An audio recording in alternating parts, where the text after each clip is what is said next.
We are live and back with another episode of the All About Counter-Strike podcast with a slight twist on it all because StarLadder gave us this amazing setup and it is now all about the StarLadder Budapest Major because everything in Counter-Strike all revolves around the majors. That is what we end with in each season. It's the end of the year right now. It's the end of 2025. It's magic as always that's happening.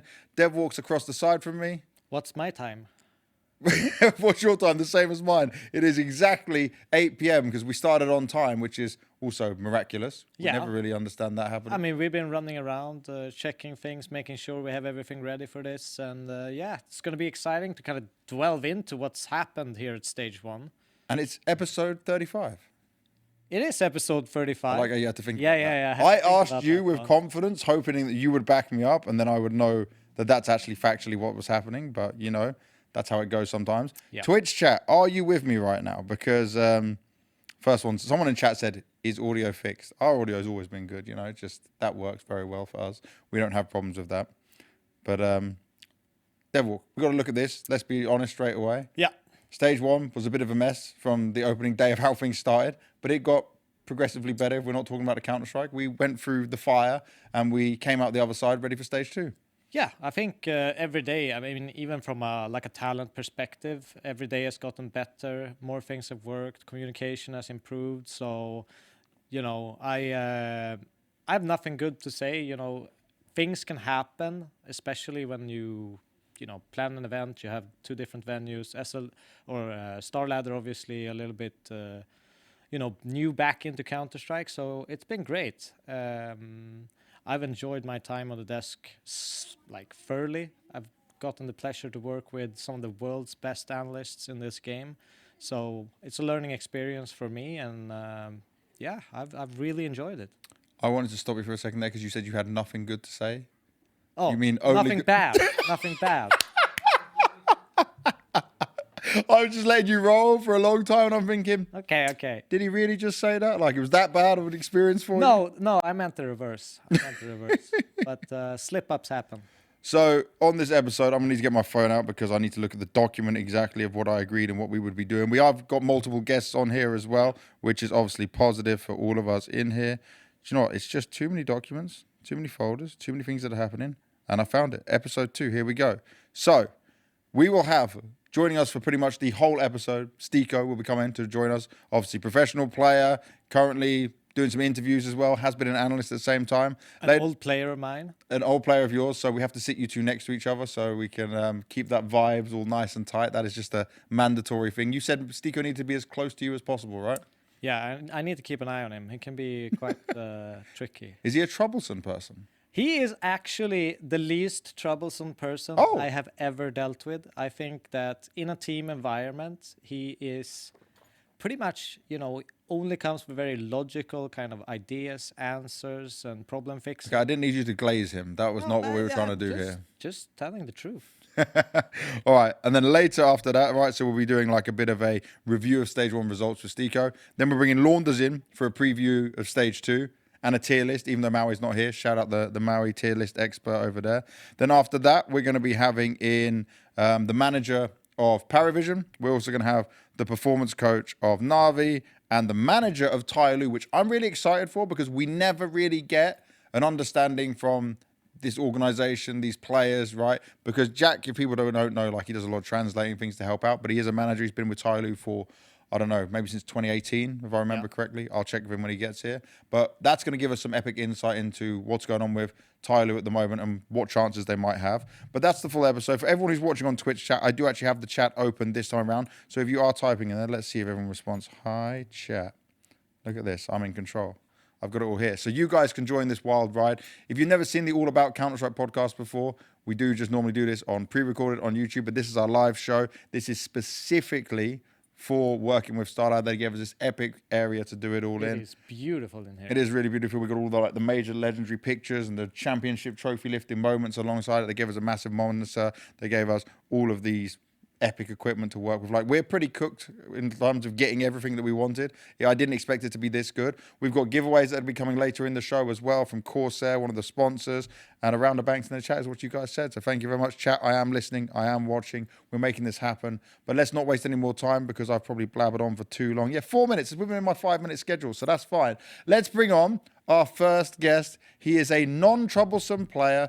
Devil was already glazing him like crazy. He is a current pro player. Don't know if he still wants to play or not because he's trying to take my job. Not going to let that happen. He's an analyst as well. He's got a banging YouTube channel where he reveals his earnings so nothing is hidden. It's Styko! Walk faster so I don't have to hold my voice, bro. I'm not going to do it that long, man. Hey guys, hello. Thank you for How you having doing, me. man? Yeah, You good? Do you think it was a fair assessment of you that I did, or was it too much? I told you to say it, so it's, Yeah. you did good. Did you pay him? I did not. I don't need to pay. It's later. Okay, well, do you know what I'm going to hit you with first, Styko? Earlier, and this is an exclusive for everyone in Twitch chat and Kick and YouTube, wherever you are watching, we did a 3-hour interview with Shoxy today, and he spoke that you might not have had the best relationship in there, so Yeah. you'll see that later on, but Okay. that's a whole thing that you went through during the Apex journey. I mean, it happened multiple times in my career where things just doesn't work out. It's natural. If Are you maybe the problem? I mean, of course, to some extent, everyone is, right? But, Yep. you know, there were a lot of moving pieces a lot of the times, and sometimes you can't control stuff. So, Yes, that is what happens with all of it. But we got you here specifically to go through the fact of everything that happened with stage 1. But the first thing we need to do is, like, you guys, even though you are no longer on the same team, he used to be your coach. You spent a lot of time together, but you are like a comedy duo when we're in the green room bullying each other. Like, they're chasing each other around and poking fun at each other, making jokes about times. Give me, from your opinion, Styko, the funniest or most embarrassing thing you can say about this man that is Devil Walk. most embarrassing. I mean, he won the major and pulled down his trousers. Yeah, That's the classic, right? he had to But do that. He had to do that. It was in my contract. You know, embarrassing thing about Lofa, right? Devil Walk. Yeah. We have nicknames. We're tied like that. Yeah, we're We have nicknames. we're on nickname basis. Yeah, there's not much because, like, yes, we've been friends, but at the same time, I feel like whenever he was my coach, there was still this mutual respect. Whatever you were teaching, I mean, you obviously get to the heights which I have not been as a player, that is winning the major. And maybe even at the time when you won it, you didn't really know what it means, right? No, probably not. I mean, it was the first one. There It was just hadn't another really- tournament, right? It wasn't just another Okay. tournament. But I mean, back then it was like you had $10,000 tournaments, and all of a sudden this $100,000 prize comes up, and you just, you know, which is a small amount in today's Counter-Strike, but back a then- huge one for us back then. It was a huge deal. It was like winning 10 tournaments Right. at the same time. So yeah, I mean, definitely a lot of funny stuff happened with us. Like, we've had pretty good But relationship. we're very, very different people. We are We're absolutely absolute opposites. opposites. Chaos Devil Walk, organized in everything Styko. Yeah. That is the much. best way to explain him. Yeah. That's a But- problem. That's a recipe for disaster. It probably should be the other way around, that I'm the chaotic player and Styko is more the structural coach. But I think we made it work. I think we took a team. I mean, whenever we speak about that team, Yeah. we always say that we took it to lengths further than it should ever have been taken. Probably, and with a lot of difficulties on the way, whether it could be through organization. We played for a good portion of the year where we just didn't have any salary, and we think it was still made it to the 11 minor. months. Yeah, right? And we Yeah. still made it to the minor, and then we were having some trouble. COVID hit as well. I think we were one game away from the major as well. I think we did. And we qualified to one major that was cancelled in Rio. Yeah, because of COVID. Yeah. But still, like, whenever we picked up someone new, it was not like we bought someone out. No. We kind of like, we're hiding these You were our most finding expensive these gems. one, but we were lucky with you because I got terminated the contract. because we faced Mouse in the minor. Yeah, and because of conflict of interest, I couldn't play against them. So we basically terminated the contract right before that game. Oh, wow. That's the only reason he could join us. Right? So that actually worked out in your favor. Yeah. That's a win. We like that. That's a good way of cheating the system a little bit, boys. Well, I don't know if we were the ones cheating. I mean, it was just a business decision, which I completely understand. I wouldn't want to play against a team that I'm contracted to. Yeah, it's kind of odd, right? It's kind of weird. These days, people are owned by the same team and they play in the same major and play against each other and everything's supposedly all fine. But that's just CS right now and where we're at with it all. I want to start going down how stage 1 went, and I want to start over the side of Asia, most importantly China with this one. Or did you want to start with the trios, Devwalk? You did the order. No, we go through the losers first, through and then we losers? go through the winners. I was on time. I got it right. Correct. All right, so Rare Atom. Yeah. Wasn't one I had faith in to do well. No. But like, they were just not on par. They were not ready. Obviously, it makes sense when you're Orpa, who has played at the highest level within Asia a long time over and again, is maybe then pushed into the coach role and you'll get some young talents coming through. But even when we did the exit interview with them, they weren't even that sad. It was more like, we expected this. We're trying to learn from this. We're trying to grow some of the younger players up. I mean, to be fair to them, they had a really chaotic season. They had multiple player changes. Their coach stepped in as a playing coach for a while. Then they picked up, a 32-year-old Marek, I think he is, just like 25 days before a major. Yeah. And I watched a couple of their demos just before the major, just to do some prep, and they looked really simple. They looked really kind of, if you compare it to other people I looked at demos to, actually bad.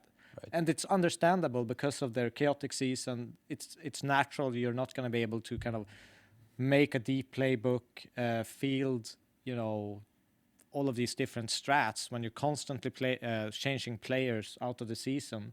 It's just no way. They didn't have the time to be ready for this major. I mean, on another hand, you can look back at their very first game, I think against Imperial in the best of 1, and that ended 11-13. Yeah. I think in that game, there were a couple of moments where things were just a little bit unlucky for them.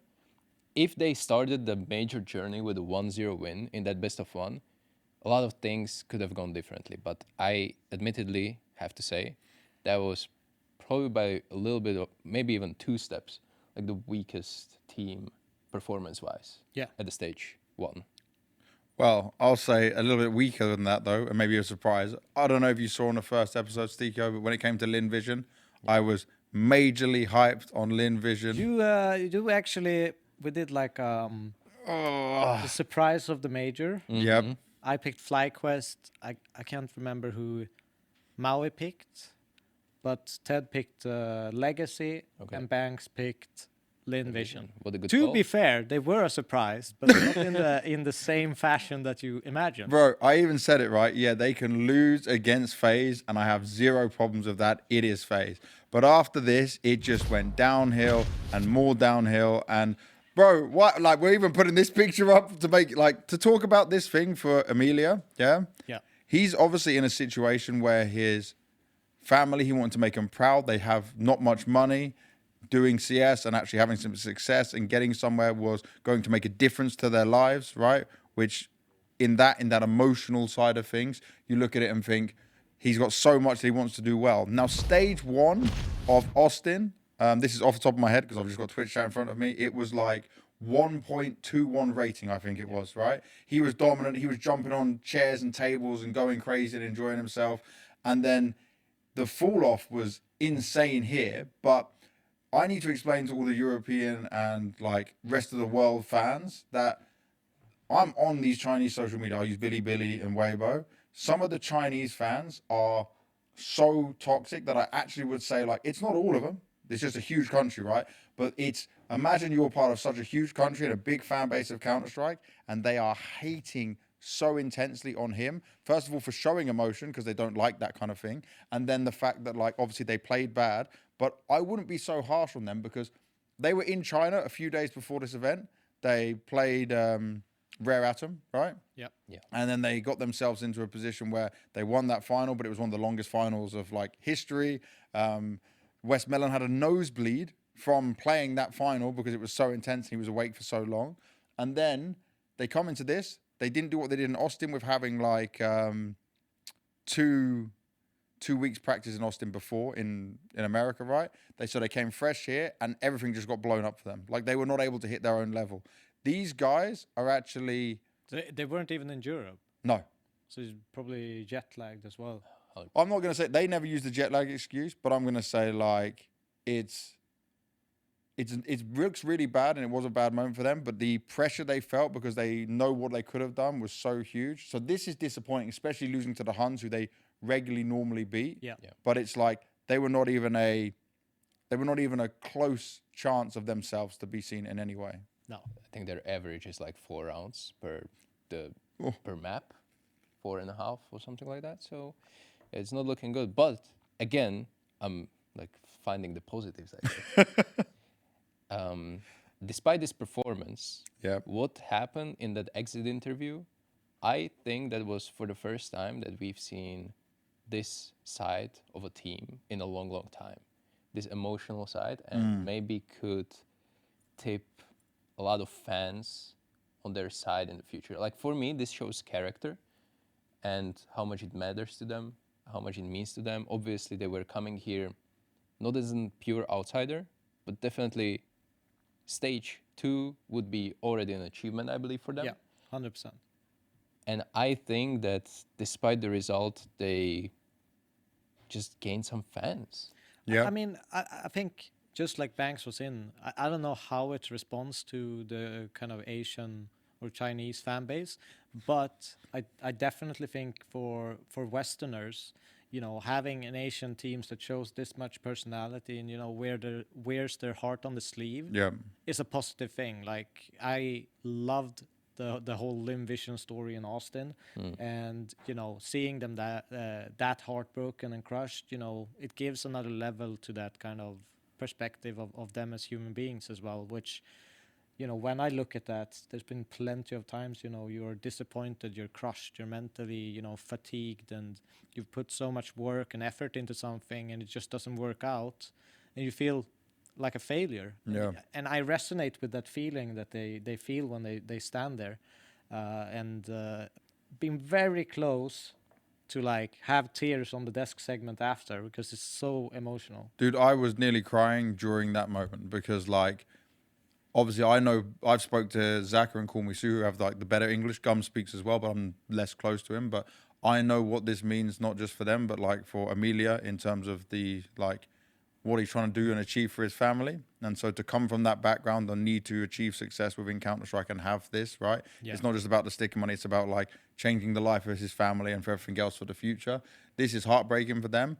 But one thing I think is like maybe they want to go through a player change or something, but this is not a devastating result like that ends the team, because they know their floor is way higher than this, but they definitely need maybe some mental coach or something like that, because the pressure was mounting up on Amelia and he was just playing worse and worse. And I think we spent enough time on them, right? We should probably go on to the next team because there's so many we need to cover on this.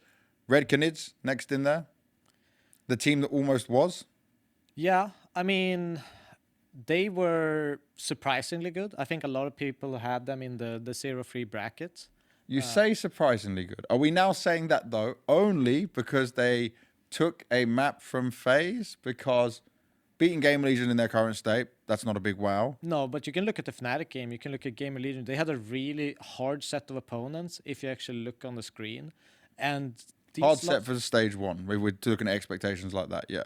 I never expected them to be close to making it to stage 2. So I actually think that this is kind of a win for them in some area, even though it's, you know, rather pick up a clean victory and actually have it on paper. But overall, we're above my expectations of performance, and I don't think that they should be like miserable or severely disappointed. I think they showed that they could match up against some of these teams and pick up wins, and I think that's a good step in the right direction from what I've seen. I think if I look at the individual pieces of the team, it's kind of expected result in my eyes. I was impressed during the moments. I don't know exactly like the full statistics of the whole team, but there were moments where I think Drop was playing extremely well, and then also Kawes that like, really impressed me in a lot of like tough situations. Kawhi showed us at least an improvement from when we saw him on Pain, right? It's certainly a step Yeah. in the right direction. I'll give him that. And what I wanted to say is that, yeah, maybe they were not, again, as a favorites coming into the tournament or even favorites to move to the next stage. But for Brazilians, I think the first stage is usually the hardest because of the pressure. And I think it showed in Red Cannon's game, where I felt like that phase game was kind of a throw. 100% a throw. Kind of a throw is understatement. Yeah. And then also we will talk about them, but Legacy were kind of in the same position where they just should have won. Right? Yeah. They've had 3 match points to go to the next stage against a rookie team of PARIVISION. They didn't. So it was And that's Brazil. not even mentioning Fluxo, who also. Exactly. So basically, all Brazilian teams were so close that we would not be talking about them right now in this segment about losers, but they were so close that we were going to be talking about winners, which is a success. Yeah, it is a success. I also need to mention that this point in the show, before we go on to any more of the teams in here, that we have Corsair giveaways for you guys. I'm going to pull this over myself. We got some mice up here. We got the headset as well. Corsair have gifted us with some awesome giveaways. You can win them on Twitch, and you'll be able to enter only on Twitch. Or if you're watching somewhere else, come on into Twitch and make sure you can enter and have a chance to win one of the awesome prizes. But again, thank you to Corsair for giving it away. There will be multiple prizes given away throughout the live stream itself. For the VOD, unlucky you missed out. You should have watched it live, but there we go. There we have it.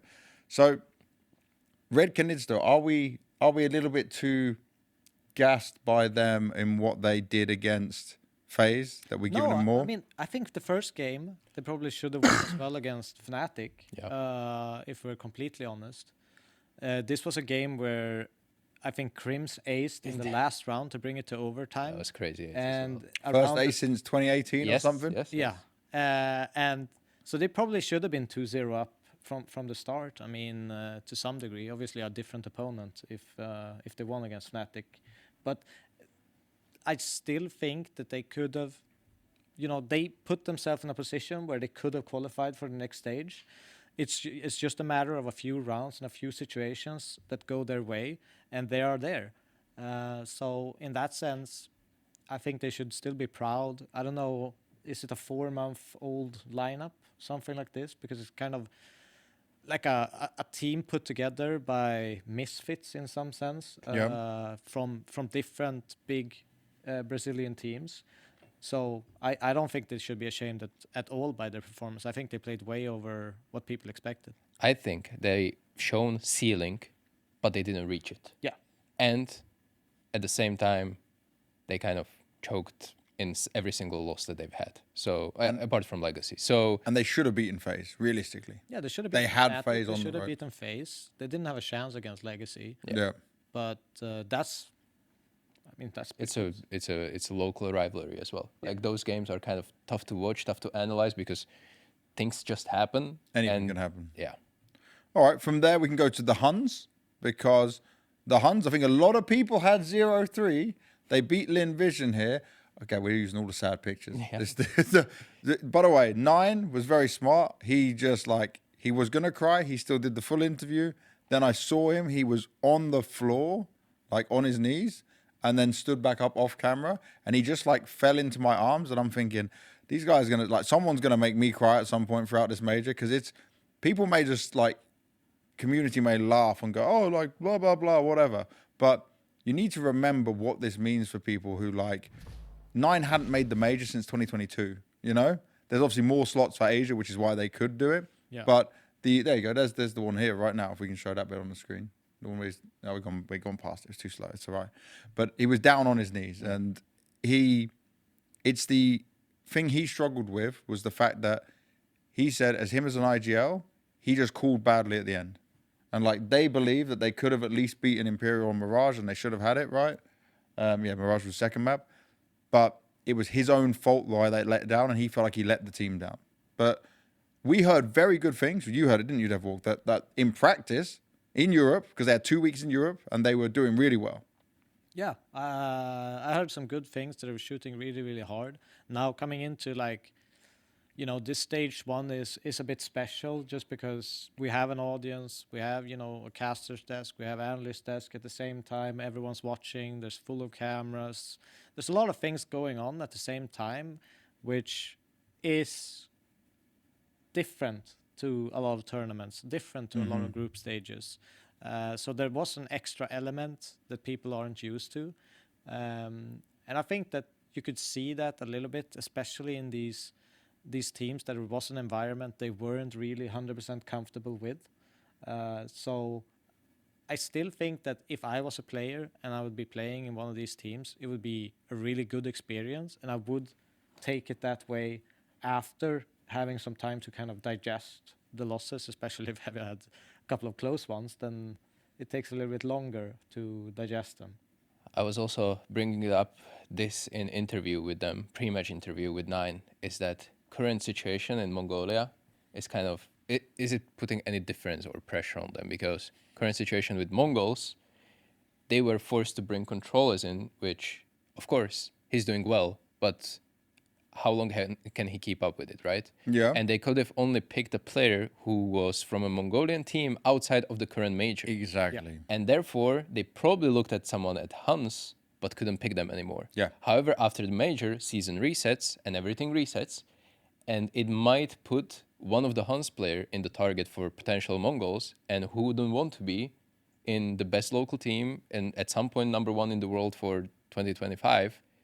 This is another element. Yeah. Nine said in the interview that he never even thought about it. Yeah. But how can you maybe one of his teammates did, and it kind of is in the back of the mind, because some changes are probably going to happen. We will never know. I understand what you mean. It's like essentially in the back of your head, you're saying, I need to perform, and To break through to get to Mongols. yeah, and that's never a good thing to do. I mean, if you're thinking about the future while you're playing the game, no matter how you're thinking about it, even if you're seeing the scenes when you win a game, it's a bad thing, because every second you need to adjust in Counter-Strike, and every second you need to do something different, either in a strat or a detail. You forget one thing, you get punished at this point when you're playing at the major, if you skip one of those steps. So it can definitely be an element that affected them, and I'm not sure I really believe that he did not even think about it till now. Why would he lie to me? I don't know, man. Yes. It's easiest to lie to him, just feed him with some false to put into the world. Maybe before that interview he didn't think about it, but thanks to my interview, he started thinking about it. That's why they lost. All right, what I'm going to do as well, because I missed out the call out for this, is !Corsair in chat. !Corsair in chat if you want to win some of the Corsair prizes. 3 prizes up for giveaway. I don't want to be too much on that. Next team we need to look at, Gamer Legion. Oh. Biggest disappointment of stage 1 for 100%. me. For me. Because this team has had time now, yeah? And they did keep saying the same thing of they didn't have the same amount of time as like what they would have wanted to practice and bring Hypex in. But they had events, yeah? They did have time to go take them to actually real official practice. And this team is expected to do better. You lost to Fluxo, Red Canids, and then PARIVISION at the end. They were more competitive against PARIVISION, right, in that sense. Okay, you could have beaten Red Canids in overtime, but I don't care about the scoreline. The caliber of these players, yeah, how they've been working together. This is now not an AWPA problem. This is a team problem, because this was like, I could accept them struggling in stage 2, but this was bad. And like, also fair play to Ash, because obviously he took a lot of responsibility himself, because you can't be a coach who takes so much credit for all the positives of a team, where we as the community have been hyping up Game Legion for punching above their level, and then seeing that like this drop off, he now has to take some of that blame. No, I think 100%, but I also think, you look at these games and you look at the names of the teams they're playing, it's not even like a massive, like it's a disaster, like it's an absolute disaster. You played Fluxo, Red Canids, Rare Atom, and PARIVISION. You should be, first 3 games, they should be winning pretty much every single game. One, I mean, I had PARIVISION as my prediction, but at the same time, they should still be favorites in that matchup. Because of and the they should be experience doing better. difference as well. Game Legion's regularly playing against better opposition than what PARIVISION does. Yeah, I mean, Fluxo before, I think they surprised a lot of people, still got, to that point where, Could have had a chance. yeah, Red Canids also surprised a little bit. But these are close games, and only picking up a 2-0 victory against Rare Atom, which I personally would describe as the weakest team in Stage 1, Yep. is not a good look. It's just a terrible look. I think as much as it pains me, we have to talk about the rest for a little bit. Yeah. Because after the first day, after those 0-1 losses against Fluxo and Red Canids, where they won, I'm counting now 23 rounds and they lost 29, right? So it was pretty close. He was the worst European player rated at the major. He had like 0.6 ratings from those 2 games alone. As a star player who is consistently carrying you through, that is a terrible time to pick an off day from Counter-Strike. ZTR wasn't too much above him, I believe. So these guys were just below 0.8 rating, and then it was way too hard to recover from a 0-2 scoreline. Yes, Rare Atom, they did it pretty well, but then the PARIVISION game, you could see how not confident were they in a couple of situations. Positive, again, that I'm trying to draw from this is Hypex. Yeah, Hypex was... I think he was great in even the body language when I saw him around, when we did content together. Like, Yep. he was pretty, like, he was enjoying it here, despite him not having a sticker still, but it is what it is. Like, But it also adds to the disappointment that, they've been struggling to find that fifth player, that Yeah. AWPer, that would deliver for them. And all of a sudden, Hypex comes in and he actually does a great job. And all of a sudden, the riflers are just disappearing. Yeah. Which is even the opposite of PR, what you he was wanted. good, but he was not near the level that I expected from him still. Can I put this out there? Obviously, there's the rumors that 100 Thieves wanted the core, right? So we're probably thinking Towson, PR, and Rez. Even if they can't take the core, someone's taking PR now. Probably. There's no way he's There's staying on so Game much Legion going into interest in- next in- season. for sure. There's There must no be. way. And that means, again, by the way, if they lose the core, Ash is signed for an extended period of time now with Game Legion. He has to rebuild from 0 VRS points if that happens, if they lose the core. But the 2 best players are PR and Towson. Yeah. well, you have to add rest to it as well, but just not this major. Yeah. But I would still, even with that, I would still play Stress as third. Yeah, okay. I mean, you have to also understand that the budget that Gamer Legion has to work with compared to all other top 15, top 10 teams in the world Yeah. is just fraction. Yeah. And that is putting immense pressure on Ash. If he is forced to rebuild, like, what is he going to find? How is he going to, it's the current VRS system doesn't allow you to just chill for 2 seasons and just build a structure and then suddenly break through. You have to kind of start putting results immediately. Yeah, and I mean, it's also a question of how motivated can you be after so many rebuilds? How motivated can you be to consistently bring up these players and not really get maybe the reward that you were looking for in terms of pushing into tier 1, challenging for trophies, etc., etc. I think It's also a question. Yeah, I think Ash consistently shown that he's able to build the lineup almost out of thin air and bring the structure, teach the basics, just play with confidence and be this, like, put your pieces into comfortable positions, right? Yeah. But also we are yet to see Ash actually play well when they're favorites. Yeah, this is it. They're still struggling against that. They can play against the big boys, but it's also on the players struggling with the course, pressure yeah. side as well. All right. So I don't know. I think like this Game Legion's kind of dead going into 2026. We'll have to wait and see. They're at least going to lose PR. If they lose the 3 core, then it's a real crazy real build. And I think that's why you could see that Ash was obviously so devastated by it all. There's this clip. Donna obviously did the winners interview with James. And you can just see him like punch the monster fridge behind. I think he afterwards. punched air behind the Oh, fridge. punch it. It looked like he punched It looked like he punched the fridge, but he's punching. But I can understand it, Yeah. right? For him, it's devastating. We need to keep moving on forward because otherwise we're going to end up with a mammoth, too long show again. So we need to next go to Fluxo. We don't need to spend too much time on them. I feel like I did the Austin 03 interview with Fluxo last time. They change up 2 players. They bring in Lukowski and Decenti. It looks better. Lukowski's biggest thing when he was on MIBR was he wasn't used in the way he wanted to be used. They started to give him a bit more of that, making him comfortable.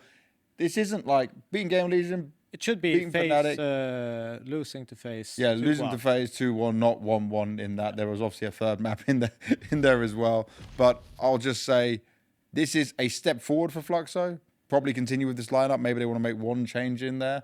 What do you guys think? Just this is the only thing I really need to touch on with you on it is Art's calling style now. How do you view it?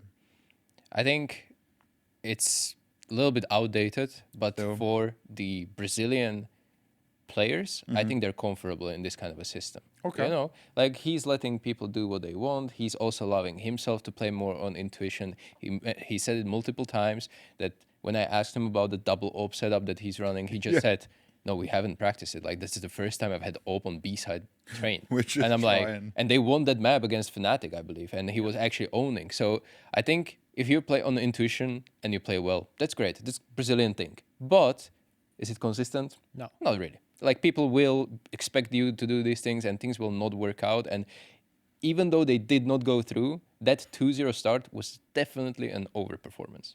Yeah, I think for me the biggest surprise was actually Art himself and his individual level, because last time I saw him in the Austin Major, he did not look like himself at all. He had terrible performances, and here we could see a little bit of his former self back into it, and especially when he picked up that double op setup. Against Fnatic, I think he was the best operator on the server by far, and he played it like 5 rounds in total. So Yeah.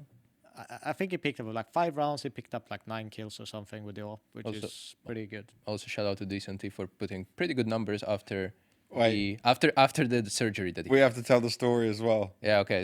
Decenti basically every time he saw Styko, Yeah. he walked past Styko and was like look like Like, I got you. I'm He's seeing. just I'm looking- watching you. because he saw Styko put them 0-3, and every win they got on stage, Styko's there on the stage with me, and Decenti's like, nah, I told you. We were doing some content together, right? And we were doing it fine, and we were best friends, you know. And then suddenly he saw my pick'ems, and ever since then he barely spoke to me. I was so afraid to walk past by him. See, look at this. You made yourself public enemy #1, but they didn't qualify, so you were still right in some degree. We'll keep moving. We'll move on to NRG next, because great in best of ones, not so good when it came to playing in the best of threes. Coach Daps was actually positive. Like, he was playing a bit wild at times, pushing smokes, finding timings, playing on instinct, I would say, right? He made it fun, but the only, like, Daps was very much, none of this event matters. Like, no help for me playing with this. This wasn't a good thing. They might have made it with Nitro, but I think they may have not even won some of the best of ones with Nitro, because then they would have felt a different level of pressure. The positive for me was Exotic. Yeah. A player who's now played 5 lands total his career, all this year. Very smart man from outside of the game as well. Was not relying on just CS, went to study and everything else for, there we go, NRG right now. Losing to M80, okay. They could have beaten Fnatic, by the way. That was a legitimate chance to beat Fnatic. But then the Imperial one was just kind of sad and embarrassing, and they said it themselves. They didn't connect to the server. Yeah, I mean, as you said, Exotic was actually huge. It looks like he has a lot of potential. He looked really good on the eye test, and it's a team it's weird to kind of peak where should I put them after this event. I don't know if it's just because they were unpredictable or things changed, that maybe some of the prep just kind of flew out the window for a lot of these teams. I think the M80 loss was kind of, you know, M80 knew exactly what they were doing. It's Yeah. their prac partner in NA. It's their The only 2 rival. teams practicing. Yeah, so that one was pretty expected. But I think Exotic was really good, but I also think Daps. I think that he showed that, you know, he has the, you know, courage to kind of push and make these info plays. There was a couple of rounds where he just saw on radar, okay, the B player is somewhere else. I'm just going to push, take tunnels, and play on the information. And that's something that we sometimes see a lack of, even in especially this stage.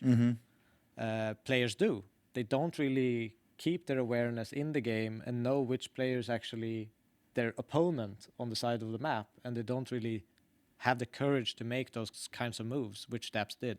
And I like that. I mean, so it's just great Counter-Strike. But none of it matters because we have to see what happens when Nitro comes back and if we'll see him again anywhere. But their next focus will be trying to keep some points up, trying to qualify for the Cologne Major when that comes around. So we can go from them to probably the next biggest disappointment. I want to ask, did you guys put Legacy as the biggest disappointment or Gamer Legion? For me, it was Gamer Legion.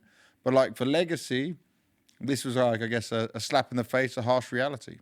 For me, it's Gamer Legion still. Yeah, I think same. Legacy, okay, things happened. Pretty successful season. Everyone had them 3-0. Everyone expected more. But the reality is they peaked too early in the season. They peaked too early. And for this major, this was kind of a Legacy that I think was kind of like playing their B game and average. It wasn't bad. At times it wasn't good. But you know, it's just what it is. I think they had legitimately great chance to make it through.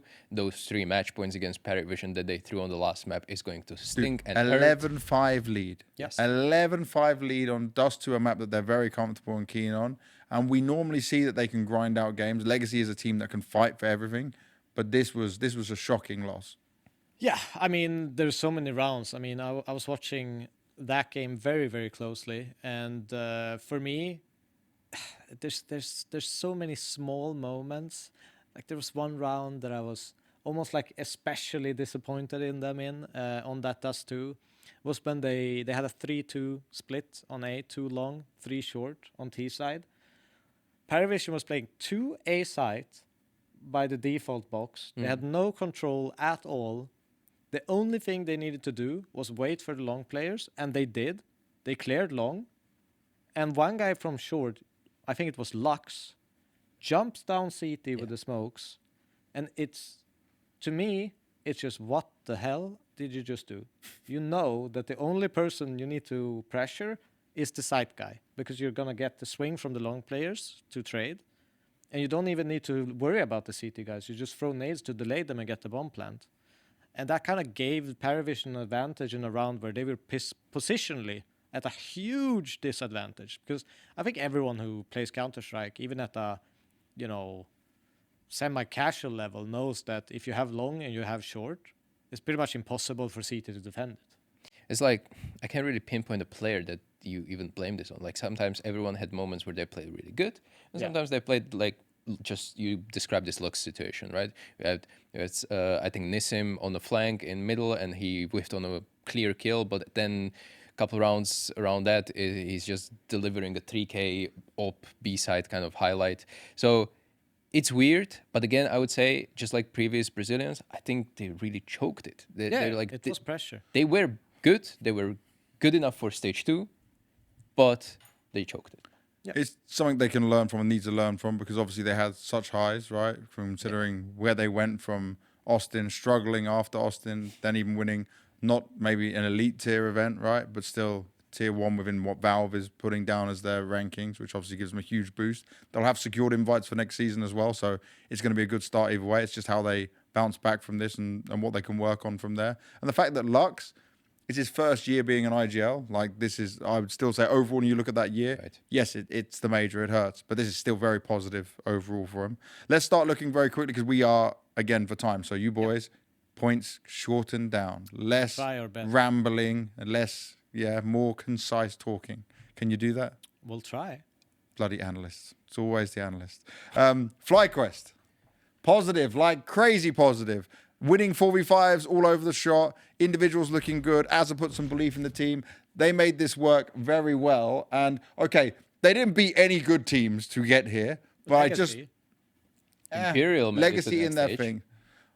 I don't count Imperial Flux so good, and Legacy is just about good considering what we saw in the end. All right. I will just say that the way they got through and the way they were playing CS is what I enjoyed. Yeah, I mean, they were flawless in a lot of situations. I loved the way they were scaling bomb sites, the pacing, the like spacing was exceptional. It almost looked like even if the best player in the world would stand in positions, you'd still get the trade and get the bomb sites in. They were solving solutions on the fly, like double peeking at the right timing, organizing, the communication seemed on point.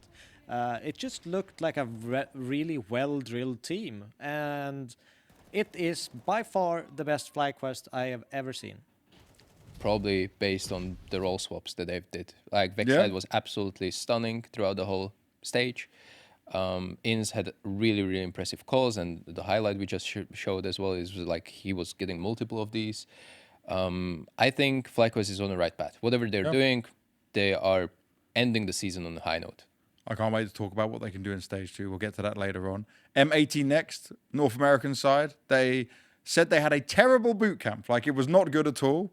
They didn't enjoy the boot camp. They weren't in a good place for the boot camp. They had tough teams. Like, until NRG, both Bait and PARIVISION are not easy games to have. And it was a very unexpected 3-0 for me. Completely. Like, we saw them do well at London, Blast Open London. And then after that, it was like middling, even struggling and losing to NRG in a best of 5, which they got reverse swept in. They were 2-0 up in Philadelphia, I think it was, or one of those events. But then to come back and do this shows that even a bad boot camp can turn into some positives.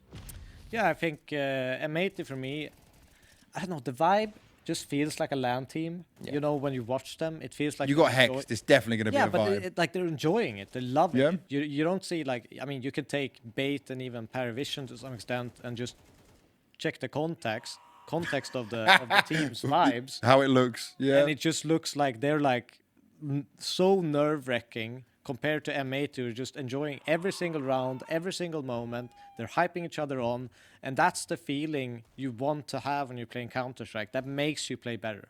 Best German team as well, because there's no other chance for Germany right now, just having Slacks at the same time with Sin across this team. I'll say Late got a buff from his family and his mum being in the crowd at the same time as well. Did you like what you saw there, Styko? Absolutely, especially from Lake. I can leak a little bit that today I did a demo review with him. Oh. And I gotta tell you, like, the man understands CS really well, but also he praised Sin a lot for the calling. Okay. So as he was explaining the thoughts and the calls within the rounds, I think just, again, a lot of moving pieces, playing it correctly. Everyone playing their role. The communication is obviously good. The spacing on the hits that we were showing and we were seeing on the stream, like, it doesn't come from individual performance. That's all about communication. And another thing that's positive for them, right, is that, like, at least Big let another good player get away in terms of Sin, and then America could have him to have success. Next after that, we're going to go to Fnatic, your old organization, Devilwalk. Crims is still there somehow and still getting aces in some way. It was up and down right in the opening game because how close it was against Red Canids and Fluxo. I mean, to be fair, it was up and down all the way. Well, I'll say the NRG one, right? When you're watching that game, like, they made mistakes and they also started from behind in some maps, which obviously wasn't great for them. But to go through in this way, like, they're on the track of what I expected from them. I had them going through. Yeah, a little bit shaky in my opinion. I think the Fluxo game, for example, they won both pistols, they converted both pistols, and still lost 13-9 on Train. A map they should be, like, it's one of their favorite maps. It's one of their, like, pick maps. So there was a big moment to get them through from Crims to the overtime. But yeah, I expect a little bit more from them, from what I've seen online. I think that they can play a better brand of Counter-Strike. I think they can be a little bit better. But, you know, they scraped through with a little bit of luck. They made it okay stage. I wouldn't say they did great. I still think that if they don't step up for second stage, I don't have them going through. Even though 3-1 result is great, but by the wins that they've gotten so far, not optimal, I think. We'll come on to that for stage 2 afterwards. From Fnatic, we need to go to Bait, so it's double Ukrainians going through. 3 Ukrainians when it comes to the Fnatic side now. It's kind of wild to see Fnatic with a Ukrainian flag. There's still blue and yellow in there, at least for Devilwalk's brain. But Bait on the other side. Okay, lost to MA to start off with. Then they beat Huns, PARIVISION, and Legacy. Their games were very close in pretty much everything. But this was a team we saw who were mentally breaking in almost every game that got close. This shows some positivity for him. And Kenzazor is still just the most positive guy for the whole team. I think I was extremely worried for this team going into this stage, just because of, you know, they have looked deflated in, you know, just their body language against each other. Seems like they're all just sitting quiet when they're losing rounds and not thinking out solutions. That's just me guessing, by the way. But I still think this is great wins, especially PARIVISION 1, Legacy 1, showed some character, showed some mentality. We know the skill is there. Also impressed considering Alex, I don't know if he's been an in-game leader for 1 month now or something like that. Less than 2, definitely. It's like in between. Yeah, but I mean, the big pieces, MPL, Kansasor, I think they are the 2 best players and most important players for this team. They delivered, and I think, you know, that's why they kind of pulled through. I think That's a It's classic. this is the classic rest of the team except for Kenzazor. But yeah, I mean, great victories. They had tough opponents. They made it through. It's good to see that their mentality is not just giving up like I've seen in the past. I'm going to keep it moving a little bit and just move straight to the next team because we're running out of clips on it all. And I'm just, don't need to talk about bait anymore. We can go on to Ninjas in Pajamas because Nip right now, okay, losing to NRG. Terrible. What a start right there. It was the way they lost as well, right? And like, it was just sad because obviously they thought with a coach, maybe they weren't playing their A game on it all, but then they demolished Lin Vision. I just think Lin Vision should have never let that go to train because Nip are another team that love training there. The win over FaZe, though, was like, okay, you're kind of cooking, even though FaZe's form is what it is. But for NIP, this is solid. It puts Snappy back in a good position, who's been missing majors for a while. They grinded their way through the VRS. Kaspersky. That's just everything right now. Awesome. I was really impressed with him. Whenever I was and I could watch him, I was just, this guy's legit. And even NIP wasn't really coming in form into the major, and especially Kaspersky had some really like tweets that were kind of frustrating. At first, he was saying that he's having like slump and he wasn't really happy with himself. I think he's doing great, as well as Wrinkle right now. Like Wrinkle's back. He was gone for a while. He had some problems. He had some problems outside of the game, and then they spoke about just obviously all the changes around the team. But he's definitely back now. I think they just grew every game I watched them. I think they started off terribly. Then they, as you said, smashed Lin Vision. And I think the more they're going to play this tournament, the better they will become. I'm not sure it's enough in stage 2, but it's looking better and better. PARIVISION next. We've got a PARIVISION manager waiting in the back line, so be careful what you say. No, you can't join yet. You have to wait. You have to wait because we're going to roast you first. We got Kimi waiting by. He will be joining us a little bit later on. But for PARIVISION, okay, this was crazy considering it's 4 major rookies. We learned a lot from Daston, like how he's trying to teach and educate these guys and do it. But once they got to the best of 3s, right, the win over Game Legion was crazy. The comeback that they pulled off against Legacy, I didn't expect. Like, even James and Dastan said themselves, we thought the game was lost, but they still managed to pull it back, and they just focus on round by round. It's just somehow that PARIVISION, or specifically Dastan, okay? Even when he won the major, I watched the vlog that they're making, and I was like, he didn't even believe after they won that the trophy is theirs, right? It's just something inside of him that he said to me. He mentally checks out on this roller coaster because if he wouldn't, he would be like losing all his brain cells right now. Right? So, yeah, I think in general, PARIVISION started off really, really shaky. 4 rookies, understandable. I did not think that, I think they would have had it tough no matter what. It's an experience they just had to kind of go through. And I think that's why we didn't see some of these young talents actually shine through. Xirreth kind of carried them through. He was awesome. First couple of games. And then slowly but surely we got some of the other rookies kind of joining in. And unfortunately, Xirreth kind of dropped a little bit. But I think they did a great stage. They should be super happy about it, considering, even though, like, just take away Dastan and James' experience. Just take that away. It's 4 rookies. They've never been in this situation. And, they were people no one really talked about at the beginning of the year. Qualifies for a major, makes it through their first stage. I think it's just applause. All right, Imperial real quick. I don't think there's too much we need to touch on. We can just show up the results and where we're at with it because Imperial, I just say, is lucky from the draw that they made it here. Like, I'm not be too harsh on them, but like you beat the Huns and NRG in the end, sure. But I have zero faith in what they can do going forward. Like, it's not great play. I like the guys, but I think this is the weakest team that made it through. And honestly, even in stage 2, I know we will be talking about it, but they have a matchup against them IBR where if it would be any other team, I think Imperial would be in trouble. Because I can't see him winning against even MIBR though. Personally, like I can't see much positives in this team. I mean, they had some moments. Obviously, Try was actually playing pretty well. Vinny for calling, he was playing reasonably well as well. I think overall, Skulls had a really, really good train, which was the last match that they had played. So there are like some certain pieces activating at random times on the maps where they're in the roles which they even shouldn't be activated, but it happens in the perfect time always. I'm going to say this. If Legacy had their matchup for the last game to qualify, then we'd be talking about Legacy being here and not Imperial, because if Imperial played anyone else for that last spot, they would have lost. Yeah, I'd agree with that. I think to some degree, I think they look a little bit more like 5 individuals on the server rather than a team. You know, it's more about picking up frags and shooting rather than setting each other up for certain things. But you know, having someone like Try is great. I think Norway played great. I think that's my.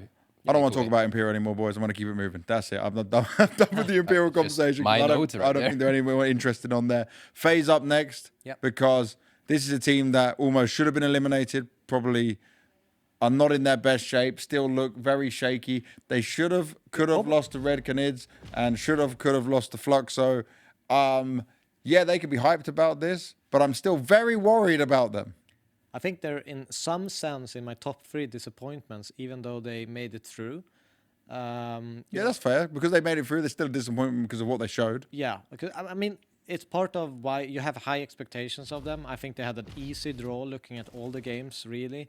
And they did play some good Counter-Strike at very small amounts, and that was only when they essentially already had lost the game. That's when they woke up. That's when they started to play. It's like they needed a real kick. Yeah, I don't know why, but you know, even looking at the NIP game, their spacing was terrible. Whenever they entered a site, it looked like there was like a 4-5 second delay between the people entering sites. So they never really had any trade situations or anything. So yeah. It Frozen saved their ass, and that's it. Hey, I'm only hoping that Frozen has bought enough time for Brokey to actually find his form again, because it can't just be Twists and Frozen in the next stage. I'm calling it now 3-0 FaZe for next stage. 3-0? Sure. Because of this stage, they understood this lineup is probably dead. Now the last dance happens. I got them 3-0. I do think they will play better at stage 2 than they did at stage 1. I mean, it won't be. All right, on the floor. Stop talking about stage 2, because we're going to bring on our next guest. He's been waiting long enough, and we're terrible at timing. I'm terrible at timing, and these two don't shut the hell up. Mr. Launders, come on in.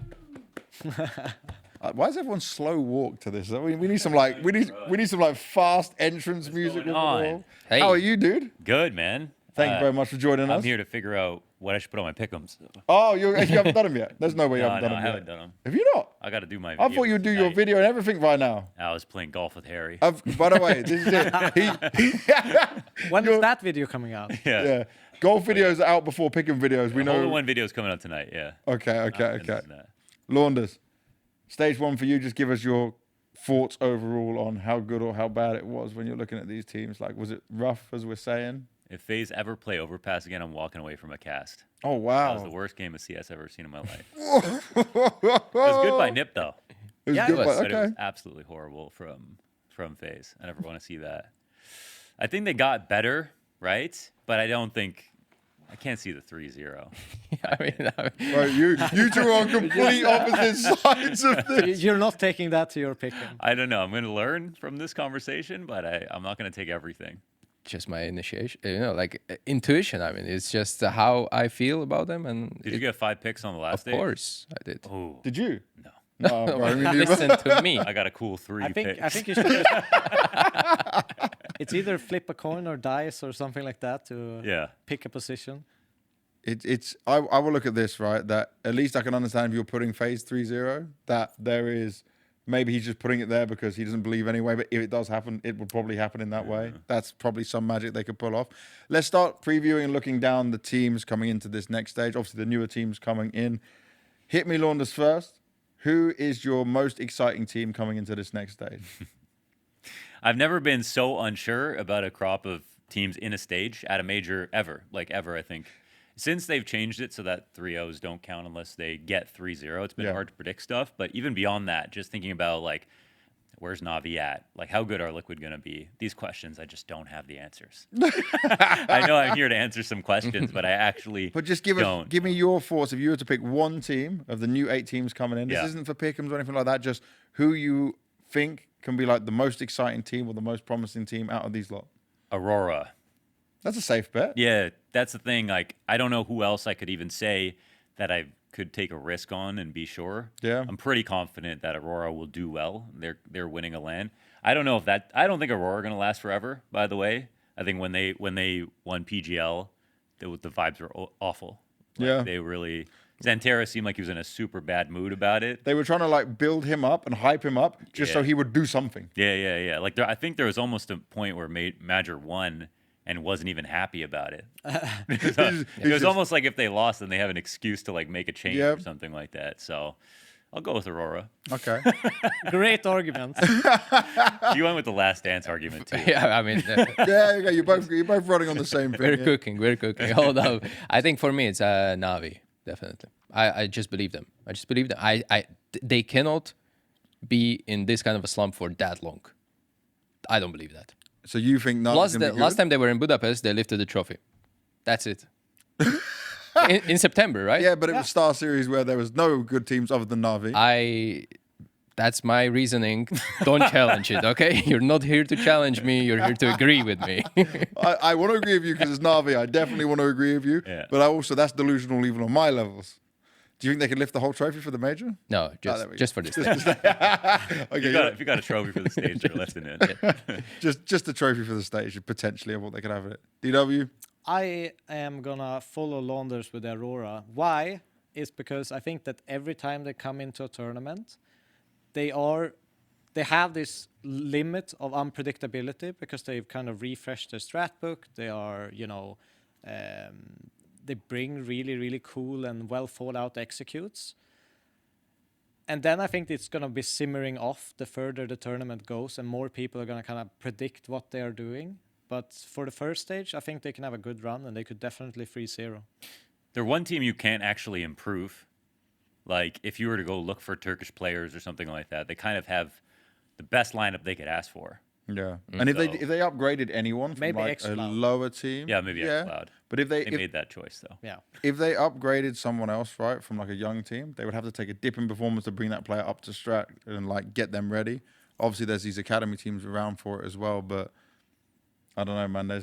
I'm not here. Like, we heard about Wicadia before, before he joined the team. He was known on FPL to be doing well. It's like I'm worried about what their next steps would be, and if they don't do well at this major, then they're definitely going to probably looking at changes, right? They used to be the team that made a change like every month. Yeah, yeah. And they would like bench you and then Bring you rehire back. you, and then that actually worked.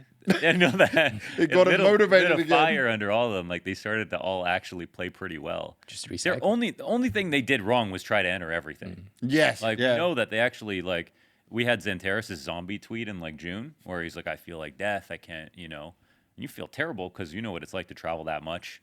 And then to be in grand finals, that's like no days off. So if they did take some breaks, I think they have more potential, actually.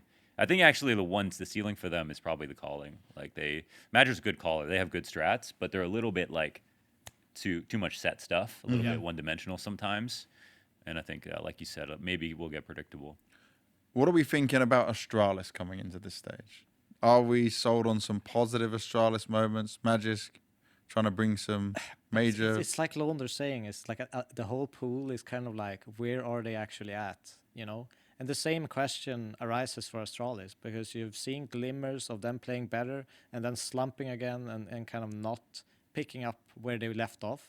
So it's really hard to predict. But I think for Astralis, just because of Hooksy, I also think they will come in and have like a good kind of set of ideas that they want to run, a good game plan, and that's going to carry them through. But I'm not sure how far it will carry them through because of the form their individuals has been in. I think we saw Stound's a little underrated, if anything. I've always felt that Stown is one of the only really Stown. good. Sorry?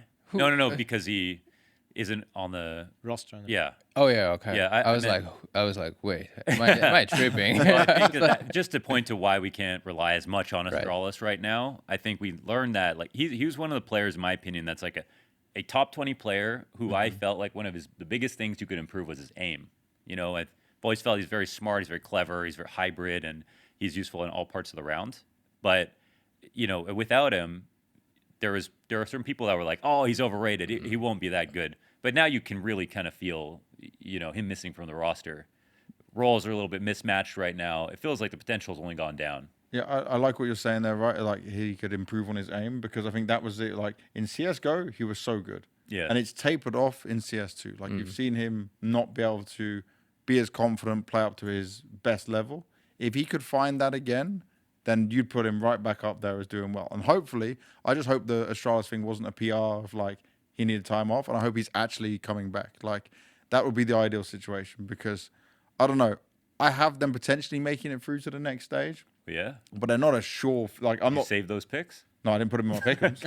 I had potential, because obviously the rest of the pool was so weak. Yeah. But it's like okay at the moment. It's kind of I'm semi on them. Yeah, I mean, I agree that they lack a little bit of X factor without him. Yeah, that's the word. Yeah, but at the same time, it could probably be a good thing for him to kind of, you know, play some Face-It, get some confidence back, and you know, have that break from competition where you're not, you know, every single week and day in and out have to deliver. Sometimes when you get in those slumps, all you need is like 2 weeks off, you know, and hopefully it comes back and brings, you know, the potential we all know he has. Yeah.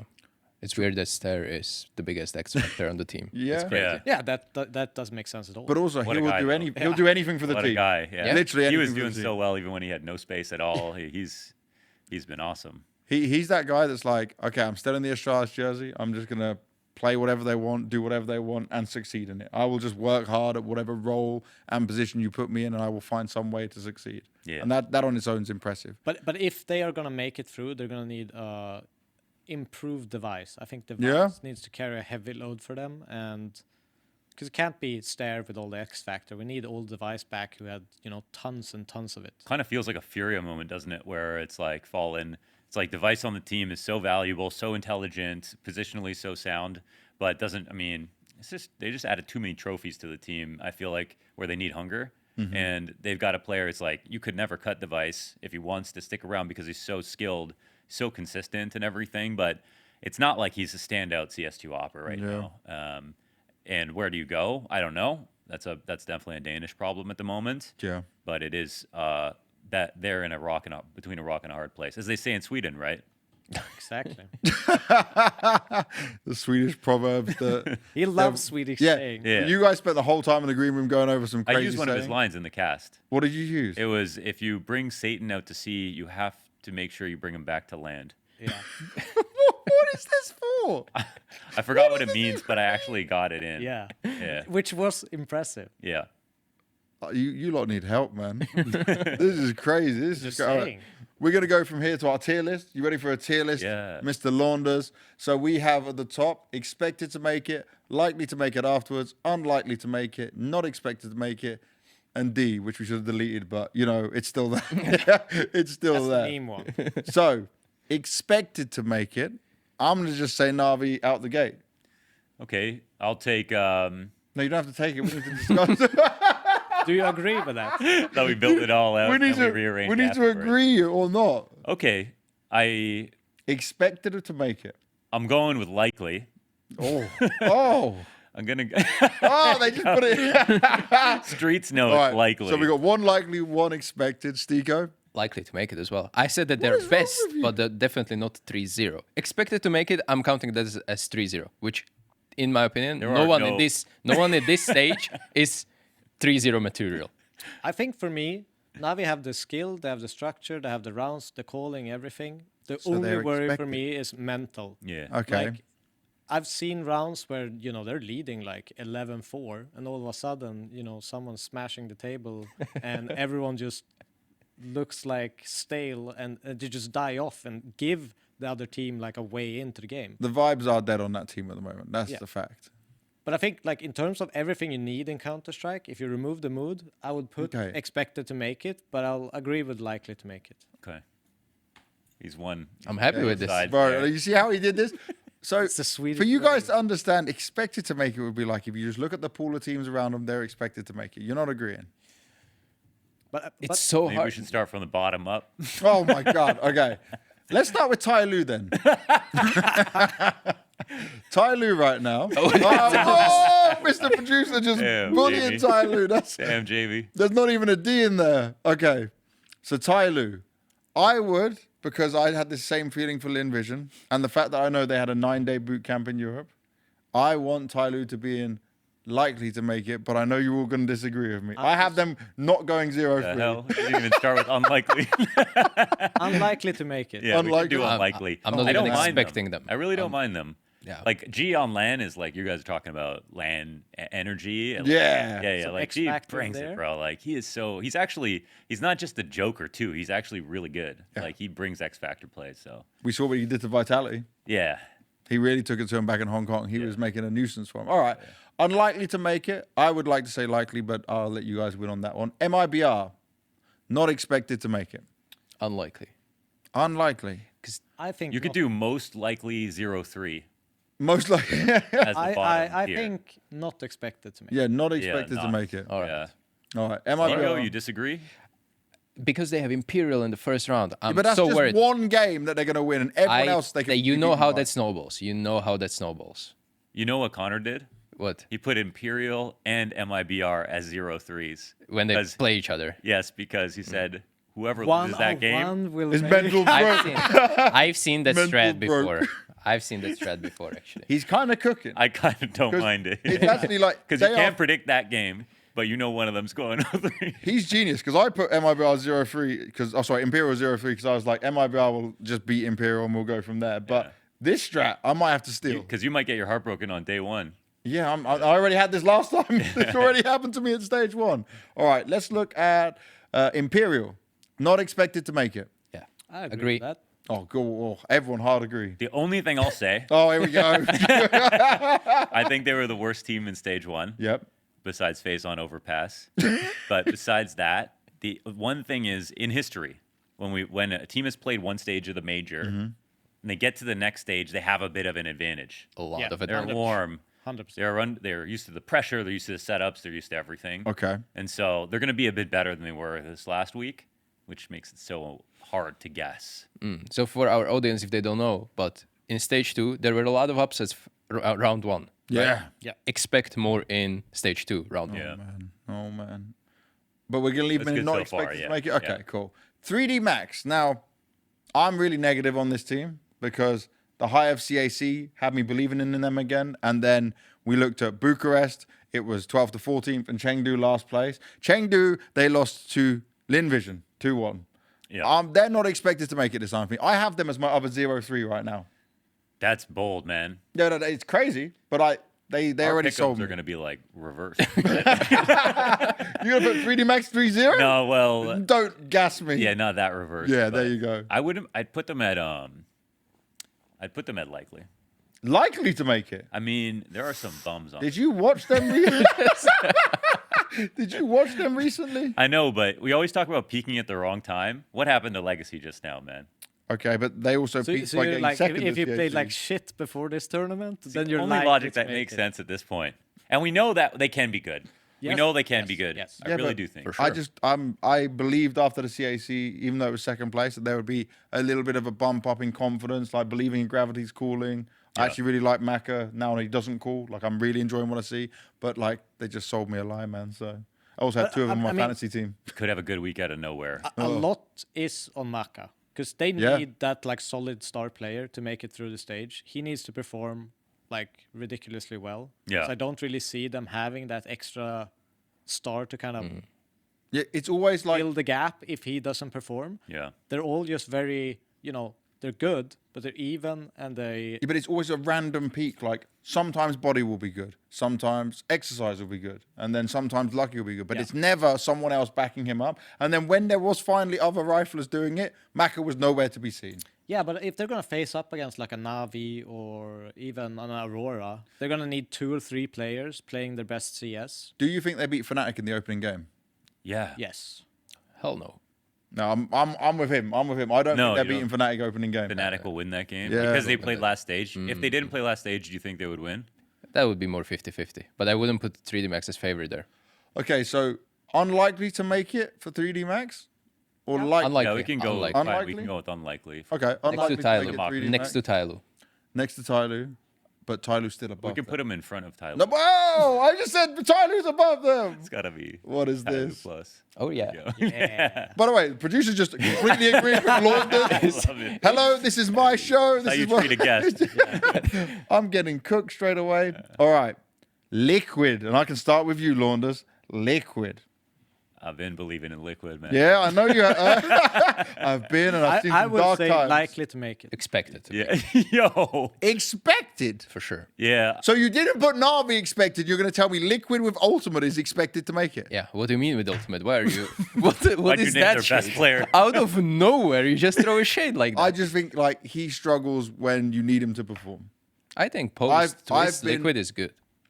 I'm still not sold on it. He's got a lot to prove for me still. I think that Legion's playing good now. I think Nertz is good. I think Naf has come back up, which is a positive. Yeah.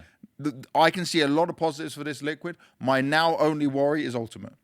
All right. Because he's not good when the stakes are high and there's no stakes higher than a major. If he farms in the first couple of games, then I can be completely proven wrong. But my point will still stand that if the pressure is at its highest, this is where he wasn't hitting those shots when we first saw him come to Liquid. Yeah, because he was doing interviews. He didn't really care what was going on. He was fine. But now he knows expectations are higher and he hasn't hit those same expectations. Fine. We'll go with likely. Likely. I Likely. will say every time I've watched Liquid, they've like incrementally got better and better every single time. And that's why I think they've looked stable even in their progression. To Also, some their extent. ceiling with the last lineup was actually still really high. Yeah. They were just mentally so terrible when it was like get to overtime, or they almost beat Vitality twice and they legitimately almost beat them twice, and then they couldn't stop moving. And now they're probably better than they were when they were with Twists. I mean, Nertz seems happier. Everyone seems to be like they're in a better spot. So Take it this way, right? For last 3 months, Ultimate is the worst player other than Shuhei. I'm okay with that. Yeah, but I'm not okay with that. I'm definitely not. If you're Liquid, I'm not okay with it. Let me tip the scales. I think Liquid is going to be home favorites because of Flashy as well. They're going to have crowd behind them. True. Yeah. I haven't thought about it. And Flashy's now had time to implement the system more. Because obviously he built this system with Blade a little bit. They worked together for a very long time. Taking the storyline, I'm a caster, right? If Flashy wins this event, it'll be the first rookie coach in history to win a major. Oh, God. And it'll be And it will be against Torzy in the final. and it'll be against. He will Nouns. 1v1 him, probably, Yeah. of the Wait, server. do you reckon they give him the key to the city if he wins? Him or Yeah, Torsi? it must be. Yeah. They must do that, right? Okay, Budapest government, if you are listening and watching, you're probably not. Whoever, if they win and they're a Hungarian player, you need to give Torzi or Flashy the key to the city. I don't know what that gives you. I don't know if that's Yeah. even a good thing, but it's pretty cool to say. Do you think the Liquid beat Bait? Yeah. Yeah? Okay, cool. We're agreeing on that. All right, let's have a look now at Passion UA. Hong Kong was positive. Yeah. I'm still, like, on a stage, it's worrying. This is a small crowd. They should be able to handle that. The thing that made me so unhappy was Draculan 3, they went to, I don't know why they went to it. They still went to it after Hong Kong. And then they got third place, which isn't acceptable against the teams they were competing against. And now they're going into a major. I'm not the wrong guy to talk. I have casted all of Complexity's worst losses in history. They're all at Blast. It was like the most least fun I've ever had as a caster. Are you Like, scheduled for their game? Hopefully. I hope so. Hopefully. Yeah. They've But- got Kvem now. He's yeah, Ukrainian. but I'll say they're better with him. Yes. You know. They play Mirage now. Yeah, I don't think they're bad at all. I think they have the same spirit in the lineup. I think they still will lose when it really matters, but I think they're actually going to be quite good to kick off. I think they'll get through. You think they get through? Yeah, Are you likely, Likely? or unlikely? I'll go with likely if you I'm guys are likely. down with that. I'm likely. Like, Styko, no. Styko's guys, just shaking his head like, what is they're my going on? 0-3 pick. They're your 0-3? Yeah. That's crazy. I was even confident in this 0-3. I don't think there's 0-3 pick. All right. I guess it's fair for I you maybe I because haven't you have seen them. phase 3-0. Yeah, and that's their true. first That's true. round. Maybe. But you can still I get haven't diamond seen them coin. enough. I haven't seen them You enough. can still get diamond coin. Of course. You're sabotaging yourself. You know that, bro. I'm getting the diamond. It's all I- so bad. 2 picks at once. Just wait a couple days and you will see me with already a gold one. All right, next, PARIVISION. Just going to mention the manager is still in the room. You have to be nice. No, he's not. He's not that dangerous. I love PARIVISIon. I can't lie. And that game was amazing to cast. Oh, you casted it? Yeah, okay. That was so. I mean, I didn't think they were going to win for 1 second.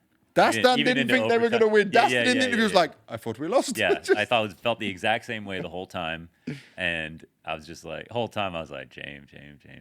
That's all I Yep. kept thinking, man. It was so nice. It felt like just on another tip, like this generation of fans getting to see James, they Yeah. might not have seen him even in CS2. True. So, True. and they're kind of getting to experience it. And what's better is they don't even know him as like the slow calling, No. everything like No. that. The team's playing faster. They're just straight up fun to watch. And I'll say this, right? That James still keeps saying in other interviews and just out publicly, I want to prove that I can still AWP IGL because there's not any of these other people doing it right now, right? He is the one to keep that flag going. And the way... Yes, Cadian now.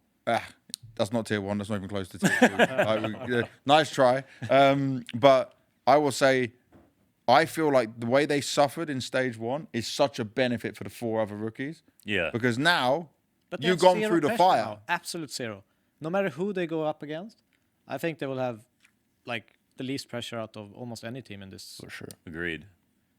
So And where we some of the putting most skill, we've seen it. The rookies Yeah. are looking good, man. I know.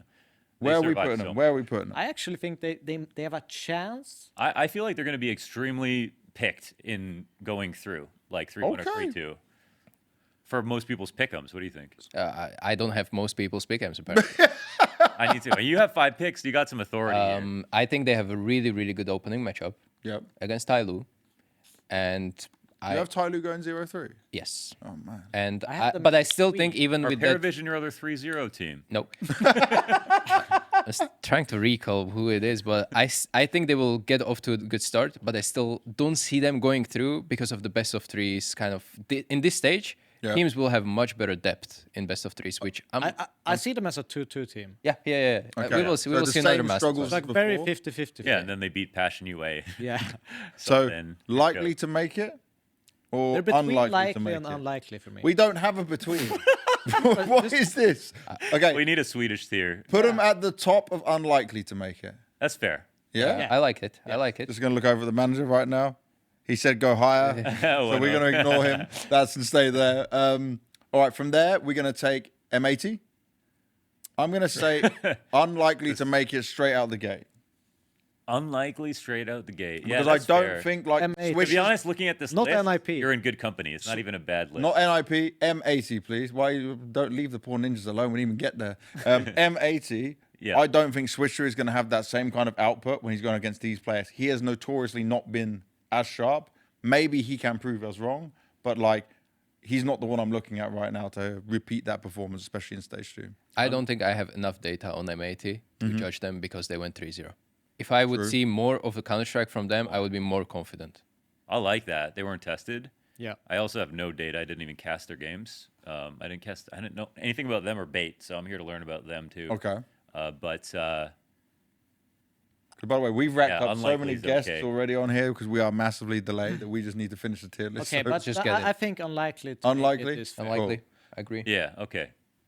let's do Nip now because producer wanted to put them somewhere so you can play around with the logo that you like the most, Spider-Man. Whoa, he's straight unlikely. We didn't even say anything if we're unlikely to make it. I would agree with him. I agree. Producer Yeah, is actually an yeah. analyst at this I agree. point. That's This good. is great.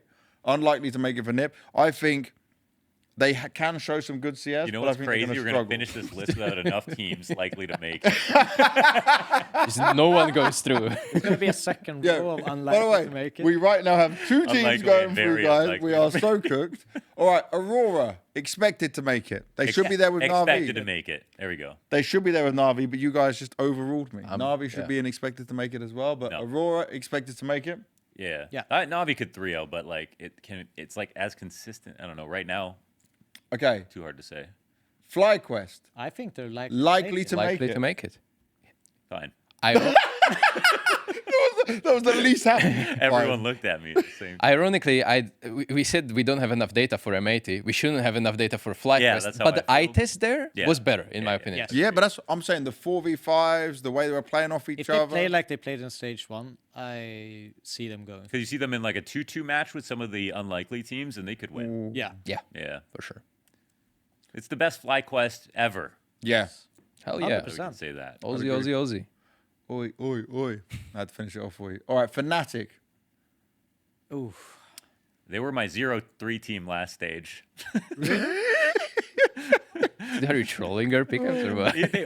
they almost lost to Red Canids in the first round.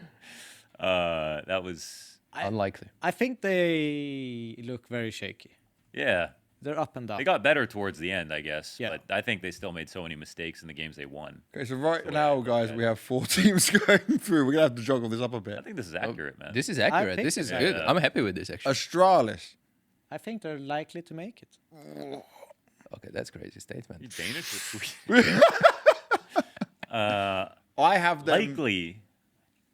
I have them unlikely. You're more likely than Paravision Astralis. Okay, 2-2 game. PARIVISION is more likely to make Yeah, it yeah. than Astralis. Let's promote Paravision here, Okay, Jamie. promote Jamie. Manager is All right, manager is happy about this. we're decision. promoting Paravision to likely to make it. How are we putting them I'm on a... not. Okay. I'm not happy with this anymore. No way. All right, Mr. Producer, put Navi and expected to make it because I can't sit there when you chill. can't have this, Chill. bro. You can't have this. There's no way I'm looking at Liquid, FlyQuest, and Paravision who are not it's playing looking at tier 1 events alongside Navi who still know how to win. This is cooked. Let's go on.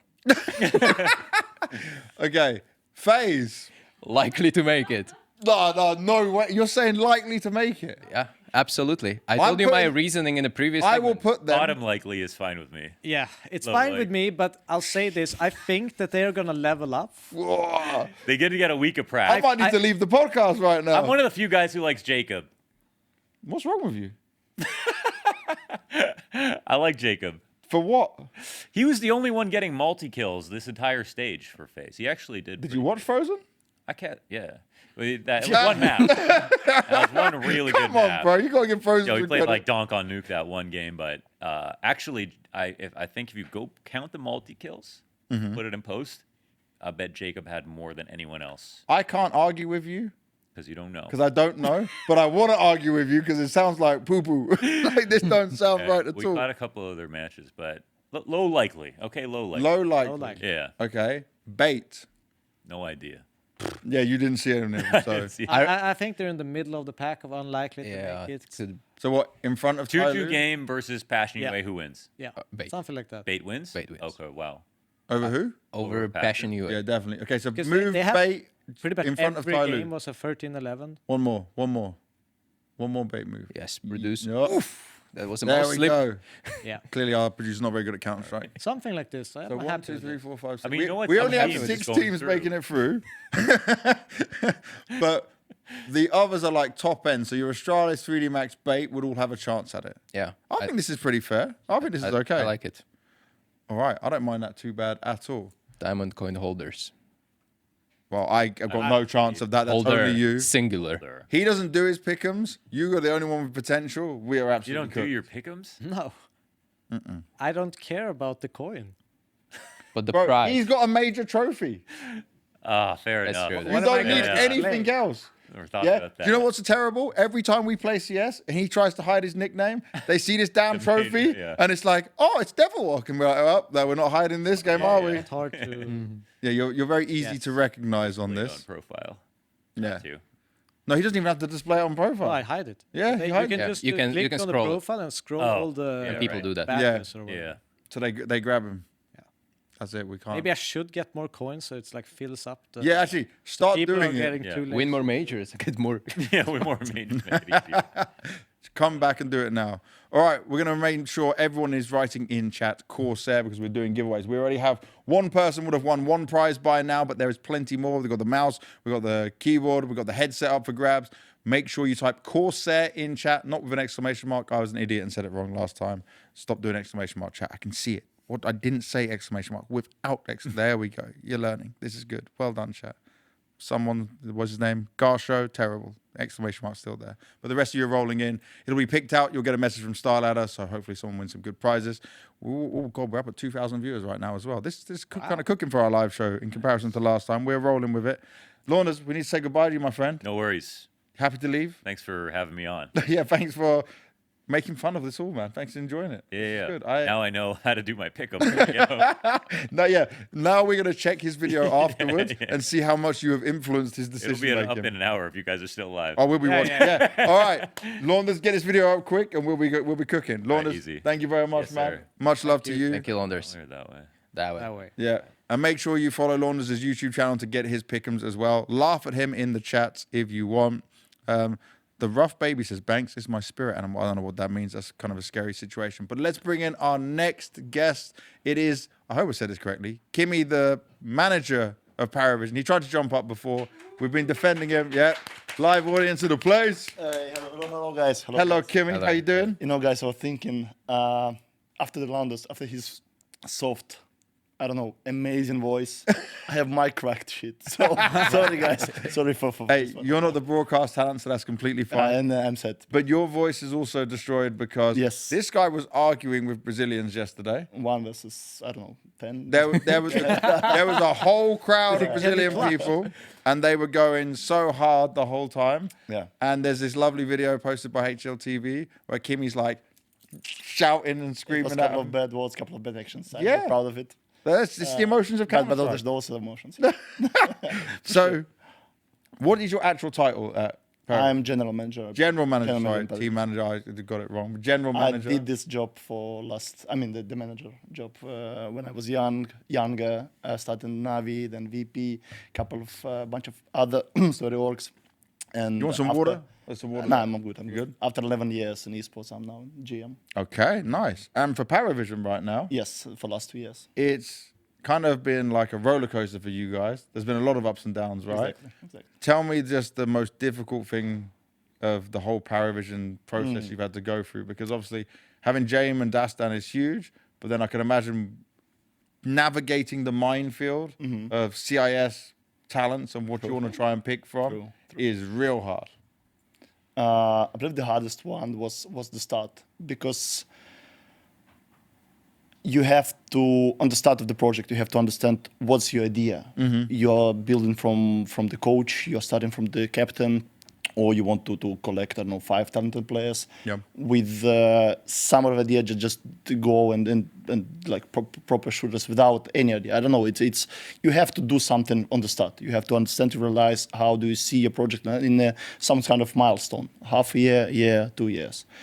I believe we did a mistake on the start, because we started like, okay, we had the Jerry on the start. Okay, this is kind of like proof of captain who was with Force on the market for And he's done 5 a lot of years. good For 4 stuff years with he was on the Jerry, yeah. majors. Yes. We invited Kickert, Patsy, who was in Liquid, benched in Liquid back in the times. Kickert was benched in VP. He was on loan in ITB, I believe it was the tag. On sniper role, we have Art Frost, who was benched when Xirreth was brought out of Yep. Spirit. And the last spot was taken by X5, the young guy from CS. So on the paper, it was kind of talented lineup. But we were facing troubles with the coach. There was no open coach for this kind of project. So we tried with one guy, then it was another guy. Then we realized that it wasn't. We didn't have a good connection between captain and the coach. And in my understanding, if the captain and the coach have the connection, there is soon another will be a successful. There will be success in the project. Yeah. This is like the main, because those two guys, they building the whole idea of how your team is living, how the team is building, how your team is, I don't know, doing day by day. Yeah. Which tournament they're playing, why they play this amount of online, or for example, they want to exclude online and just go on LAN. We as an organization have to support those ideas between those two. So the problem was the coach, that we didn't have one. And this is a lot of problems for CIS teams. Yeah. If you even look at VP, it's like Yeah. they've gone through so many coaches and tried things out. The good thing for you guys, the biggest fuck up of VP is letting go of Dastan, because they should have just kept him the whole way. He's goated beyond belief, from English to speaking Russian, to Yeah. being from Kazakhstan, to having a major to his name. Like, I don't know. I can't praise Dastan enough because I love the guy and I love the way he does things. And I think it works for the Eastern European region in how you heavy-handed. He's a legend. He's a Yeah. legend. No doubt. We don't have a lot of coach who won the major besides Dastan. Kane, Back in Blade. the days, Blade, Kane. But yeah, you mentioned right. We got lucky. We got lucky, but someone mistake. But still, we reacted first. Yeah. And now, I think Dastan as the free agent signing. It's. Wait, you didn't pay for him? No, he was the free agent. That's a steal, right? It's a pure steal for real. yeah. Bro, I thought at least you would have had to pay something. No. That's a big double. He was free I agent. mean, considering VP didn't constantly change the coaches, like We're not going to discuss the mistakes No, of other but- No, organizations. but I mean, like, but just the it's our story perspective. kind No, of starts from that point, right? Because huge pickup. You know, he brings. You know, every time I see him, he puts a smile on my face, no matter what. He says something random, and you know. Yeah. He says, "Where's your wife? Why have you not had kids yet?" Typical European. Yeah, that was the first time I met Dastan a couple of years back. We were riding elevator together, and he's like, "So, you have girlfriend? Yeah. You married? No. Typical Westerners." I really like Dustin because he's straight Yeah. in his face, like to your face, no matter what. Like, nah, bam, that's it. But this is what, like, if you got a player like that, a coach like Dastan, do you straight away give him the full reins of picking and choosing the players? Is like your philosophy? Because some organizations now have the managers will work on it, or the organization, which personally for me I don't agree with. I never think it should be the organization, because most people inside an organization, no offense, but they don't know enough, right? Like, you need to trust someone who's more in it, and that's where, if you can work with that coach, cool. But like, when it is, for example, VP, sorry, you don't want to say it, but I can say it. VP is all organization making these choices, and look at the blunders they've had. You know, that's not smart management for me personally. So do you give it to Dastan and work with him, or how does it in Paris? Me as GM, I have the idea if I'm paying to the guy, that means that I'm trusting to him. Like, if what's the point to have a guy with the big salary or small salary, whatever, and like, if he's doing his job correct, then why I shouldn't trust him? Yeah. That's the same system. Like, I could have 20 hours in CS, back in 1.6 in CSGO, whatever. But I'm not in meta, I'm not with players, I'm not active. Yeah. I'm not doing this day by day. So I could watch millions of games, but no, I'm not inside. I'm not, I don't know, I don't know rumors about the players. He knows. Yeah, he's getting the information. So in terms of credibility and trust him, yes, he's So you let yes, him have 100%. control of it. Yes. So I have a question. So when you got, you know, Dastan picked up, right?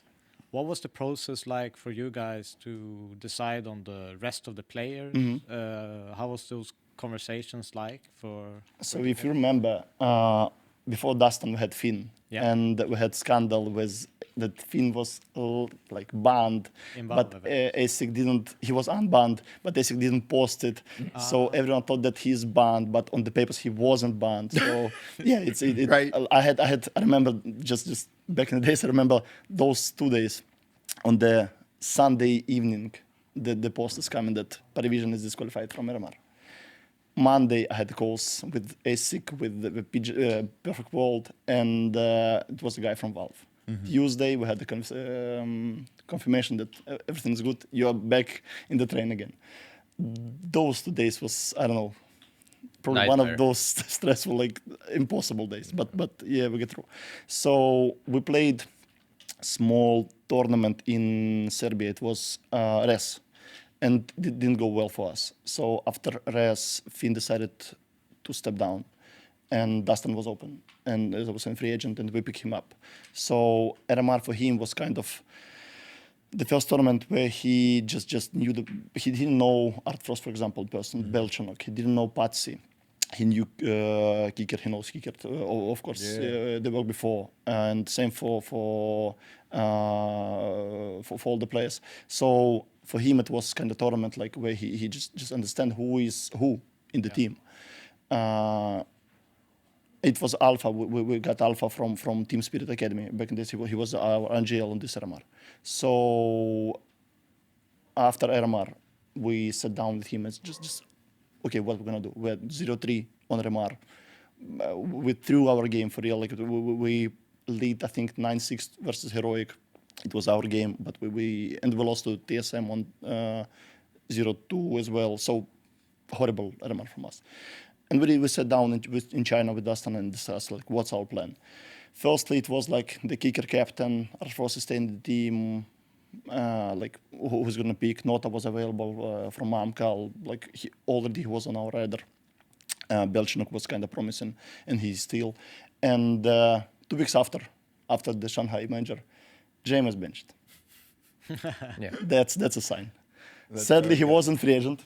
Yeah. It was a buyout, but I think now those two decisions from our side, the Dustin and James buyout, basically where we are now at the moment, it's shows that it was correct picks. If I can ask about the Dustin decision, what are his responsibilities when you got him? Okay, is he responsible for tactical aspect of the game? Is he responsible for players performing well? Is he responsible for choosing which tournaments you're going to attend? What are his responsibilities? Because he's very straight, as you said, to the face. And even in the interviews that I'm doing with him, sometimes he's answering me, and I'm like, "Oh, you're gonna get in trouble in PARIVISION." Too much. He's like, "I didn't believe these guys. Yeah. Like, I don't know how we won this. Like, we shouldn't have." You could won. imagine how many conversations I have with our PR department. Like, Yeah. oh, you shouldn't But say this. I mean, how we figured it out. he's being transparent, which is Yes. a rare thing. Obviously, can be dangerous for the brand. But what are his responsibilities in the team? To say straight things, to be honest. But no. Obviously, I wouldn't go thing by thing. I would say it's a complex. I would say in the end of the day, the board is asking from me like, hey, what about like our performance with CS? And I'm going to Dustin a lot. What is going on with performance? So I would say it's a complex. We together discuss like about the player speak. We together discuss where we're gonna go, where we're gonna play. But those custom decision, it's not something that he's only one who is deciding. It's work with me, with him, with the team manager, and like three of us. Always, James is always somewhere around, but he's kind of captain who said like, okay, guys, you decide. I will do whatever you want. Like I will do maximum, but you take the managerial part of everything. But it's not something that I want to put on Dustin's shoulders.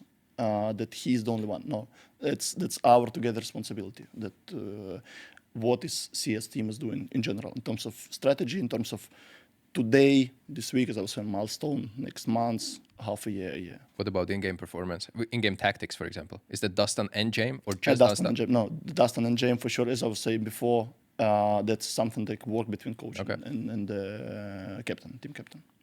So how were you guys managing, like, because obviously Dustin and James have a very approach on let the rookies just go for it. I'm doing, like, letting them do what they do, right, as James said. And then Dustin's giving them feedback all the time. Feedback is really polite. Okay, this was shit. Yeah. He's very honest about that, right? Yes, Which yes. I like. I think that wouldn't work for a lot of European players. It obviously does work for some CIS. Belchinok was like, for me, it's okay. But does some players ever react badly? Believe me, it's not okay for him. I mean, in terms of he is really feeling it inside, but he understands why Dustin has this expression on him. Yeah. It's not only on Belchinok. It's on everyone, AW. on everyone, yeah. On not probably Xirreth is the least one because he's the favorite one. But that's favorite child. No, it's like, you know, the favorite son, like the small son, like so. You said about Europeans that Europeans will not have it.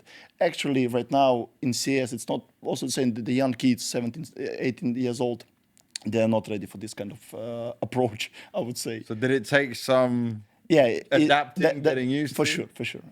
Because Xirreth, the first months, it was like, yes, of course, if you want this, you will have it. Like this spot, okay, let's discuss, let's round this. Now it's like, Xirreth, like, the standard was just like, no. No way. So it's that you have to adapt to it. Okay. You have to adapt to it. Do you guys have like a performance coach or a psychologist? Yes, we do. Right now, she doesn't started yet with the team, Oh, okay. but she will from the new year. Right now, she's working with Dota 2 team. So everything they're going through right now is just Just us, you guys. and that's eight it. people who is working around the team. Yes.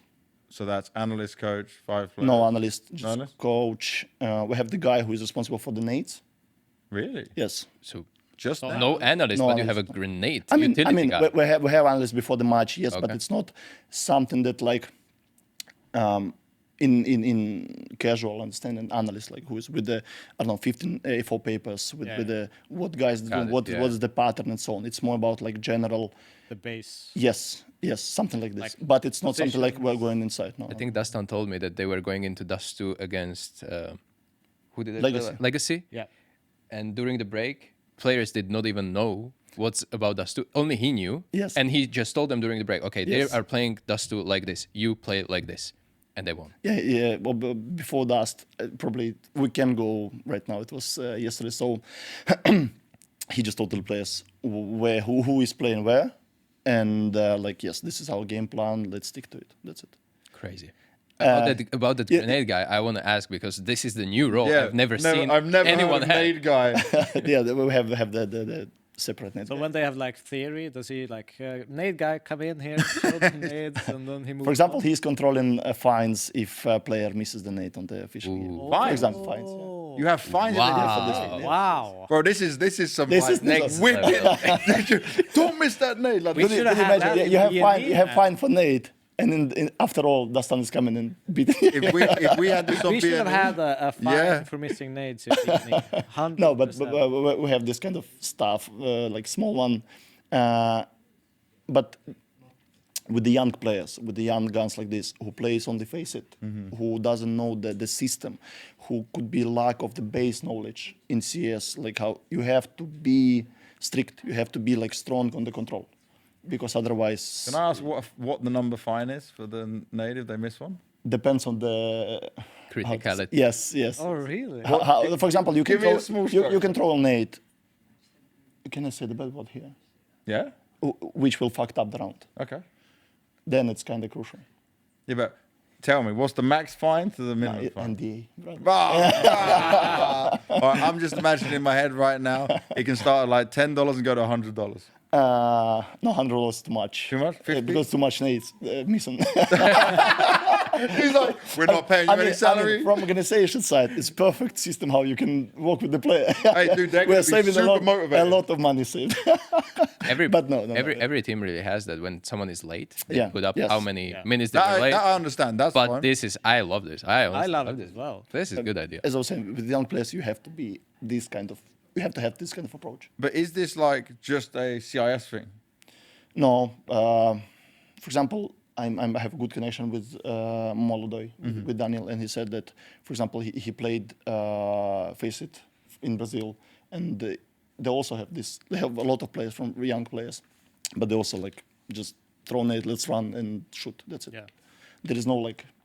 So I believe to be honest, our Hold on. regions, Brazil and CS, have a lot of similarities. But I mean, like, do we have these fines and this stuff like that? Like, In do you CS? do other teams, or is it just a CIS thing? Like Eastern European CS style? I cannot say for other teams, but for us, Right, it's the first I heard We've of it. had- We need to start asking. Not this. not for the nades, but we've No, had a that's- lot of fines, different Yeah. fines as well. Fines I know, but nades is crazy. This is, That- this that is is- a whole that's other level. Okay, so what are now your expectations for this Paravision? Because this was a great chance to come through this stage, right? I know you are the general manager. You're always going to believe that this is going to be going really well. that's why I was asking to put us higher. Yeah, but I mean, it's going to be a struggle to going through this next stage, Yes. right? You already struggled here. I definitely think they can grow from it. But like, what is the long-term vision in your mind? Obviously, you're not speaking for Dastan at this point for Paravision. Like, you believe in this and it needs to be this like long-term plan. As you said, I have to believe. Yeah. And I still believe. I believe our plan is just to win next game. That's But it. if you look at this Paravision performance, right, and you look at the players you've had, how short time you've actually had to kind of build this whole project and put it together, it must feel like a pretty big achievement to make it through stage one as an organization. Would you agree with that, or is it like the sentiment always to push further once you've reached it, or what was the kind of goal from the start? No, so of course before every tournament we discuss with Dustin like what's our plan for this tournament. He said that he feels that we have a power to get to playoffs, like we have this, but after day 2, after M80 game and after bad game, he said like nah, probably Okay. I overhyped myself. he was realistic then after that. Yeah. Yeah, after those 2 games, because we had a lot of problems in those 2 BO1s. A lot of like, for example, M80 game, we discussed it with coach after. We did a mistake with a map pick. We had this streak with 16 Mirages, I believe. Yeah. They had 10 or 11. And but when you play in versus your opponent, their best map for sure, no doubt. And you have 4 young fellas this is their first major, and they did 2-3 mistakes. They're starting to think that nah, something wrong. Like I'm not feel confident. Even it's my best map, and we have 16 map streak, but something went wrong. We are losing 1-6. I don't know what's going on. I'm like doing and deciding to do different stuff and not game plan stuff. Yeah, which is understandable. Yes, to- and that's the yes. This is like my mistake that we decided to pick Mirage. Probably, I think Ancient was left, or between Ancient and Mirage. Yeah. So, but it was the first day of the major. We won over Hans versus Hans, and I believe also it was 1-6. But you we were had losing. also a couple Yeah. of tech pauses, right? In No. You didn't? We were in the hotel and we were waiting for text pauses. It Okay, was. but It so was there was other- nothing in your game. No, in our game, no. Oh, okay. We just started late. It was 10 p.m. I believe, or 10 and a half, Right. 10 and a half something. Yeah. So, and after versus Bait also, a lot of mistakes. So answering on your questions, I believe right now stage 3 is our goal. Okay. But, and already. but as I was saying, the next game. Yeah, we have yeah, to win next game game. by game. That's because, as the coach said, and I agree with him, various points is something like. This is, right now, it's the dream for next year. It's like it's not like stage 3 or playoff. Just next game because we have me the these next points. VRS. Give me yes. the invites. Yes. So- So we have to have this experience. Coming away from what the players or team want, if we're looking at like best case scenario for you, is getting enough VRS points to get invites for the bigger events at the beginning of next year, right? Yeah. It's Krakow, it's Cluj-Napoca. Then to stay and play in those tournaments as much as we can, and then for Dustin, it's really important to qualify for Astana. That's his Yeah. goal, And that- the did main you go one. Astana? Even over the Cologne Major, which I'm not appreciated because we need stickers. were you in Astana? Did you go? In the last year, Yeah, no. bro. The crowd in Astana, crazy. Kazakhstan was a big win. It was popping off. Like For him, something personal. bro. I'll keep coming back there. They showed me they deserve a major. A major in Kazakhstan could definitely be a possibility. For the first CIS major would be dope because it was just like even 6-7-year-old kids were playing CS and then coming with their parents. They were coming for pictures and autographs and running up. And like, by the way, for a CIS country, they have a good level of English. Like they're learning English strongly. You now have the cultural I got the outfit, man. dress Yeah. They go. From Kazakhstan. Yeah. Yeah. Wow. You didn't see the picture? with No. like a hat Bro, and everything. let me show you. No. Let me show Yeah, you. he was wearing it during the I event. did it on the Sunday. Oh, I remember on the stage. Yeah. Yeah, I remember. Yeah. In the hat, in the. Dude, Yes. I was full on. Look at that. Look at that. Yes. Yeah. And you said about 6 years guys, and Yeah, you see? yeah, this guy who signed with Aurora, Shalom. Yeah. Shalom, yeah. And a lot of cases like this, a lot of. It's so good. It's such a good thing for the future. I'm good friend with Hobbit, and he said that he has his like own academy project, but he's not academy. It's like from for 9-10 years old, Yeah. and he said he has like 15-20. Students. No, not students. How to say applications? Oh, okay. Applications each month. Each Wow. month. That's crazy. That's great. That's crazy. So it's like, for him, I believe it's business. But besides business, for him, it's important to have these young Kazakhstani players to play on tier 1. You mentioned stickers. Yes. Quick question. You don't need to answer. Probably you can't. But how is it looking this year for financial injection for the team? How important is it? Look at this. This is the guy who shares his revenue on his YouTube I'm channel. saying I'm sad that I'm not the actor to do the drop one from the it's small one. It's small one. You see, every organization is not dreaming about Paris Major scenario. You know, what I mean. The thing is, I Yes. said this to other people because like I've heard these are people who don't have a team in CS right now. They heard those Paris Major numbers and they dropped me a DM and they're like, "Oh, should I get into CS?" And I'm like, "Don't get confused because it was the last major of CS:GO. Yeah. There was a huge boost at that time. It's all the hype around it, right? You didn't know what was happening going into CS2. Calm down. Let's look at the reality of the next kind of ones, you know, and that's how you should balance it out." You know, now it's the end of the year and I have to plan the budget for the next year. And I'm like, obviously from the positive side, I have to put something for the next year. And I don't want to put number which we have this year. I just pray that it's going to be more, but it is what it is. It's more team than the last major 32. Now we have less share in terms of amount of the money. But still we're happy to be here. So But it's still a good thing, right? And it's still a positive for organizations that it's now expanded. So like you can actually get yes included? and no. Yes and no. Why no? No, because it's complicated. It's really you have a lot of guests. Look, he's trying to get out of this, man. We caught him. Yes, because more teams going in. Inside. Okay, but just imagine if there wasn't this stage of the major, you wouldn't be here. yes, You got some in. yes, but okay, let's say yes. Oh, that's it. you're He was right. so You're open and right. honest with You're it, and right. then nope, I'm ducking this question. You're right. You're right. I respect the answer, by the way, because it's not that everyone wants to answer. No. So, Kimi, we're gonna say goodbye to you before you go. Thank you for having me, guys. Thank you. It's only because he asked me at breakfast. He was like, "You didn't get me on." I'm just- I told you we know each other for long. We have some kind of background, and so like I saw on the stage that like everyone from the team, the AD guy from FaZe was, and so on. Like I'm offended, guys. Like we know each other for a long time, and you didn't invite me. How is it possible? One more time, thank you. Thank you. Thank you for coming. But I'm gonna give Have you a good one. That's your camera there before you leave. No, that's your comment now. No, it's yours. He's moved it. He's moved it. Thank you. So no. Stay, bro. Yo. It's your last chance to say anything to the PARIVISION haters, fans, believers, anything else. What do you want to say to them? Just thank you. And thank you. Awesome. Thank you very much, man. Thank you. Bye-bye, Appreciate guys. you. All right, before we invite our next guest, I need to do the next thing, which is just announcing some of the winners we had. So if you've been typing Corsair in chat, you can obviously win yourself not just a mouse. Yeah, I need to make this closer to my little tiny dinosaur arms. There we go. You got a headset as well. We've got 3 prizes to be given away. So the first winner was Sneaky Lou. What a name.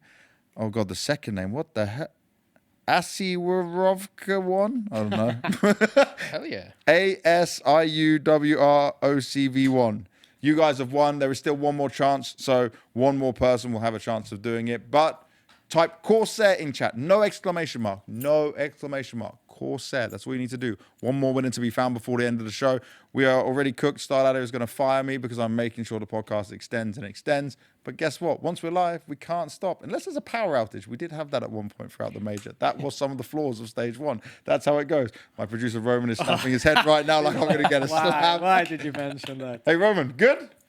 He put his thumbs up, so all is good right now. Let's bring on our next guest, Mrs. Ursula. How are you doing? I'm perfect. How are you guys? I'm very good, thank you. Hello. How are you guys? Hello, you good? So, Okay. Xirreth, you are the performance coach of NAVI. Yes. Before that, you were at ENTS. Yes. Now you've been on NAVI for how long? It's quite a while now. It's more than 2 years now. More than 2 years. Yes. God damn, time flies. We're all Indeed. getting older. Imagine I'm 11 years in esports already. Damn. Wow. Damn. And that's been a while. That's longer than most of your players have played for their pro career. Hashtag fact, you know? There you That's go. True, that's true. You're ahead of them. All right. I told you, I prefaced this, right, before you came into it, that I was not going to be nice just because you are on my team. I'm not going to be nice to you, but my questions may not be nice because NAVI right now, you saw the highs, right? Yeah, I saw And them. it I was felt them. It was so good, and there was a lot of positives around it. Right now, they were in a bit of turmoil. The win at Star Series certainly helped. But now, before coming into the major, how are you working with them from the mental side and from the performance side to make sure that they can peak at the right time? Because for a Navi fan right now, it could be seen as potentially worrying. I'm going to bounce it a little bit. Yeah, sure. A little bit shorter than Kimi, so Oh, I'll yeah, bring it down for sure, you for to sure. be in a good I'm spot. going to bounce it a little bit. Do you remember when we were at the very beginning hiring Wonderful, and then everyone was asking like, when is the peak? When is the peak? And we were saying openly with Blade, give us 6 months. Yeah, What happened after 6 months? won the major. Thank you. How long is Makaze with us? I don't know now. It's like, since Cologne. So Cologne was the 4 first event months. of the season, so... It's a little bit more. Yeah. Is it? Really? It's. I mean, it's. Soon it's 6 months. Yeah. Oh, Soon okay. 6 months. So no, I'm just teasing right now. The kind of wording you I know put I'm with kind of teasing now, but the Yeah. thing is that every team goes through 4 stages of a team development. First, there's a forming phase. That's the phase when the team is actually, having, let's say, good results because players are a little bit reserved. They want to show what they're made of. They're patient with each other. They want to make good impressions. So, naturally, team brings good energy. We started with forming stages. We started with Cologne. Yeah. Then the team goes into a little bit of a slump, which is storming phase, where they actually show that they want to own the success. They want to bring more to the table. They want to show who they're made of, what they're made of, and who they actually are. And the thing is that usually with the slump, it takes like months or 2 so the teams settle. They get to know each other. They understand each other. That requires time. You have no team that is, picking up together as boom, they just perform super well. And then with time, they go into the norming phase. They will kind of accept the flaws. The dynamic changed. So we have huge change of the dynamic from JL to Drin. We had, volcano. Drin being in the team. Makaze, for Yes, everyone who of doesn't course, understand. yes. Yeah. We had a volcano of energy, and now we have a little bit more control, but very funny guy. So it's like, we also need to get used to this. It's not like our Kosovo boys, is it? Drin's a bit more relaxed. Makazi's a little bit more calmer than what we're used to. 'Cause No. I mean, depends on who. Like, GXX was calm, Senner was calm, but Crazy. they're still crazy. Yeah. No, but the thing is that with time, he's getting more and more crazy, and he's Good. getting into the place where we actually want him to be. Yeah. So we see more jokes, he's more open. But then imagine, being an academy player, joining tier 1 org that just won major, and then how much and expectations you have on your ass, behind your back, right? No, you can say that. Don't worry. We can't even hear. So you have a lot of expectations, right? And with that, you also want to make impression on what you're made of and that you actually deserve to be in a team. So I think, we from the Navi side, we knew that all those 4 phases of the team development, they're going there. Like, we're going to hit them. They're going to be a slump. They're going to be a bump. And right now we do everything we can to make sure that we now start the norming phase and the performing phases. So right now, we're just trying to prepare the boys as good as we can, as good as we could in bootcamp. And I heard you talking about their weak mentality. I heard. No, it's the storming phase. Yeah. But the thing is that we do forget that the mentality depends a lot in how much the players believe in themselves, and to believe in themselves they need to know each other very well. If they don't know each other very well, how can they believe and trust like how they move, how they nade, how they do this? And changing one player in the team, it's already going through all the 4 phases of a team development like from the very beginning. So it's like, it's natural. And I do feel after this bootcamp we have fantastic vibe, very good energy. How long was the boot camp? 9 days. 9 days. Shorter compared to a normal Navi boot camp. Yes. But we needed the normally it's like break 2 as weeks, well. right? We were super tired, and China is also the time difference. So like we couldn't just dive into and make sure that we exhaust the players before the major. We had to give them a little bit of a space to rest. Yeah. The bootcamp was very intensive, and I told them like from the first day we saw each other. I was like, guys, we will be tired.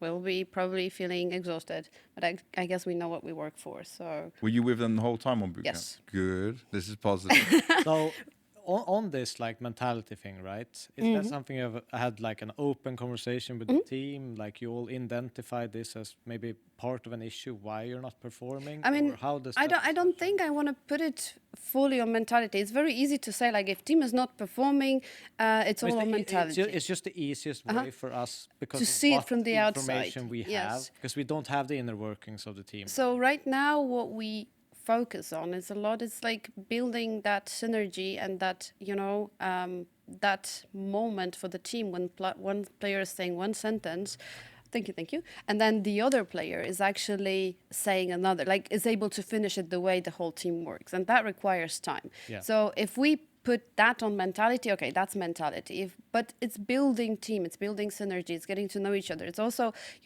for Andre, a lot of work to, facilitate the new player, to make sure he fits the strats he builds, to fit the system. So it's like, it all takes It's also time. like cultural clashes Yes, as well, right? of course, there is a lot of it. So, and I think what is very good about this team that people don't know is that every single team member and coach put so much love and support for Makaze that I don't think he felt that much pressure. I think the only pressure he could felt is from himself, because the moment he joined, we knew what he's capable of, and the only thing we need is him to believe in it, and that's mentality. Yeah. And that was a lot of my job, to make sure that he does believe in it. It was really cool actually, because I remember Cologne, obviously his first playoffs he ever made, and I saw him. It's on the Navi video log that they were recording at the same time. By the way, they're sneaky motherfuckers. They're recording shit I didn't even know was being recorded when I'm talking to him, and including it in the video log. I was like, I didn't even know there was a camera around us, so I'm just chatting to him, and I just said to him, like, he's gone further than any other Albanian, Kosovo player, right? And it's history. But I just told him it doesn't matter if you even flunk out a map. I just said go out there and enjoy it, because this is one hell of an experience, especially to do it at Cologne for your first one. And like, he was ready for it. He was pretty chill. And he sucked on the first map, but he bounced back even with sucking on the first map. And I was like, that's a strong mentality. If you can go down, you get your ass kicked like that and still come back into the next map, that's a positive sign for a young rookie. I absolutely remembered that moment. I also remember the talk we had and all that. And to be honest, the thing is that those young players that come and, they want to conquer the world and all that, the moment they made the first, let's say, bigger mistake, the moment they do not perform to their own expectations, is I failed type of thinking. And they do let that emotion that is in them, that last, 90 seconds, that is anger or anything, they let themselves to build the story of feelings that is just growing in their head. And that's the moment when, a player is not performing for 1 second, for one round, let's say, and then the story that they have in their head is just massive. Going crazy. And how they manage this story, how they how they are able to assign their thoughts, like, okay, I made a mistake this round, and I'm not beating myself up about it for next 3 rounds, but I'm just saying, like, okay, it's 11-10, I'll check it after the game what happened, and I go next. That's the best approach. But then yet you need to learn that. Yeah. Because every time you do that, it's just like, oh shit. So that requires experience, So I obviously, you have the inner, workings of the team, the information and everything. What can we, from the outside perspective, see or kind of expect to see out of Navi in terms of the information that we see from an outwards perspective? What has changed and what has you worked on to kind of make that change coming into this tournament? So what I would like to see from my perspective, and I hope you guys will see it, is one, more discipline if it comes to, what we do on the server, that's for sure.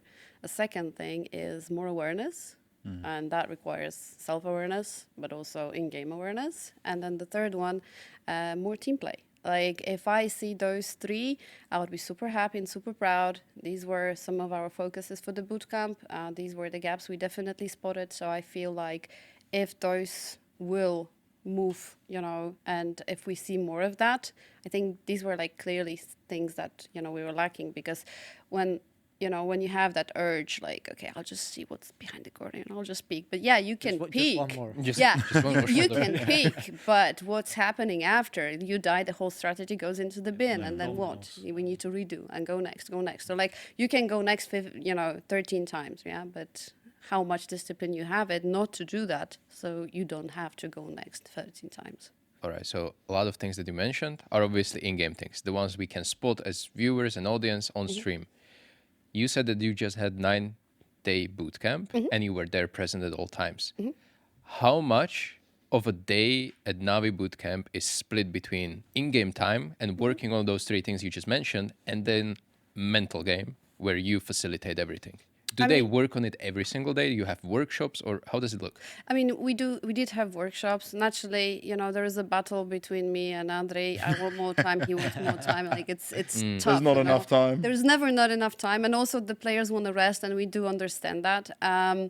But I do respect a lot the amount of work Andre does with them on the server, and I learned one thing in Navi, that I only take the time that is necessary. And this bootcamp, I had more time than usual, so we had our schedule where we started like the regular, teamwork, a little bit of, movement, like fitness, I would say, in the morning. Then we had breakfast, and then we had usually my block that I was doing something, and I was either doing some, funny games just to bring the energy up and make sure that they glue a little bit better, or we did a specific workshops on a specific topic or specific discussion that we're defining, like what is a team play, what do we need to do with the team play, what is missing, what are the 3 steps on the server that we need to keep up so the, so the team play is possible. Like an so open we discussion kind of. yeah. So like the more you talk about those things and the more you're open, let's say, give the players the tools, right? If we need a team play, what are the 3 things that I need to do, right? 1, 2, 3.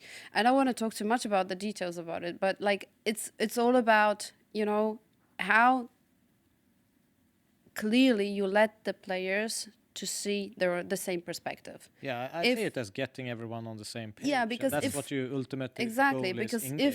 if for me team play is, I don't know, having good comms and smiling a lot, and for someone else is having a lot of discipline and making sure that, I don't know, I call mistakes, then the third person can have other view. Yeah. And then if we got all those view in, in one thing, and we know like, okay, so these are the, the stuff we do, these are the routines we enter. And Yes, it's also like yeah. to help support every player. We've had similar ones, Martin, where we've kind of talked in our team about what is important for different players in different situations. Yeah. And they do help. They do actually have a massive effect, because a lot of the time you assume what's important That's for the other worst. people. That's the worst. Yeah, but you do. Naturally, you do. Yeah, but And, assumptions are the mother of all fuck up. Yeah. That's a Swedish saying, right? I mean, that's a very British saying. Yeah. No, but it is so easy to get to that point, especially when you're like swapping players in and out who kind of miss that dialogue from the very start.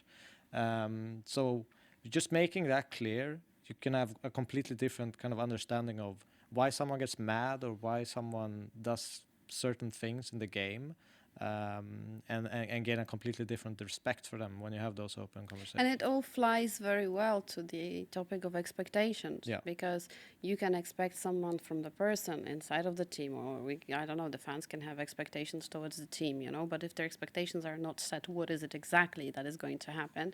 Well, you get angry, get frustrated. Why he is doing like that? Maybe he doesn't know, but you do not assume that, Yeah. The By best the way, I'm to a get sucker for this talk. Like, I love this kind of stuff. Like, I Yeah. absolutely love it. So the best way to deal with those expectations is, I was just saying it, I think it was like a year ago or something. It's just like, if you don't know, if you just start assuming something, just act that someone is, I don't know, stupid, and they had no Yeah, you clue make your how own to story. do it. And, then you just explain, not having an assumption they should know something. I mean, maybe they just don't. Just explain it what you want, and that's it. So another thing I want to look at here is, because I knew Blade when you were dealing with the Navi, which was 2021, Aye, aye, aye. and it's the best. No, but it's the best time, right, for Navi at that. And then I'm unsure of how that style works when you have European players. That directness, that way, is that something that you all had to look at within Navi at the time? Because you were there from just after when the European team came together, right? Yeah. So was that something you had to go through with him? Or is that something you had to change? Because I can imagine maybe for like a JL, it's fine. But maybe for an Imma or an Alexi, it's not so fine. Because it is culturally very different how things are spoke about and said to in CS. And I mean, you call it culturally, it's good. You can also call it, from like my angle, it's the coaching style that you adopt. So you can have this military coaching style, and you can have this, very like enabling and let's say inviting coaching style.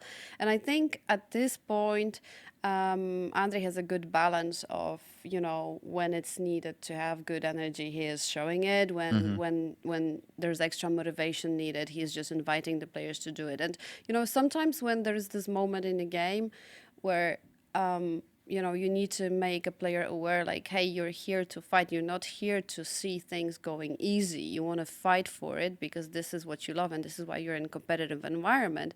Then they need to hear it sometimes. And sometimes when you need to tell them, like, guys, like, let's just put ourselves together and let's make sure like we stick to the plan. You can also say it in a nice and inviting way, and that's fine. And I think the players, okay, coach is a part of the team. I am a part of a team. So anyone that goes around the team enables the team to go through all those 4 stages of the team development I talked about. So players had to adapt as well as coaches had to adapt to their style, what's going on in there. So at the same time, I wasn't there from the very, very beginning because I just joined right after Sasha left. Okay. But That was a good time to come in, probably. Without the fire. At least all the vibes were dead. Everyone's super chill, but at least Simple was gone. yes, that was exactly the vibe. That was exactly that Yeah, I can specific imagine. moment. But you know what? What was back then in the player's heart was the motivation to rebuild. And that was the easiest thing to have as a performance coach to work on, because if the players wouldn't like to push forward, then they will be different. But coming back to the subject. So basically, when the coach joins, when anyone joins in the team, everyone behaves differently. And, through behaving differently, you're a little bit more soft, more sensitive, you show a little bit more empathy. And then with time, you just know, like, okay, how much do I can push myself to do something? How much will something tilt others? How much they will agree to it? And also, it's a little bit what will motivate them. And it's like working with a team is like, a little bit working, as a, I don't want to compare it that much, but it's the same. Like if you make one mistake, like a surgeon is making, you make one mistake and then you already plant a thought in the player's head and it's GG, If you tell them before the game as a coach, guys, don't think about this, what does it mean?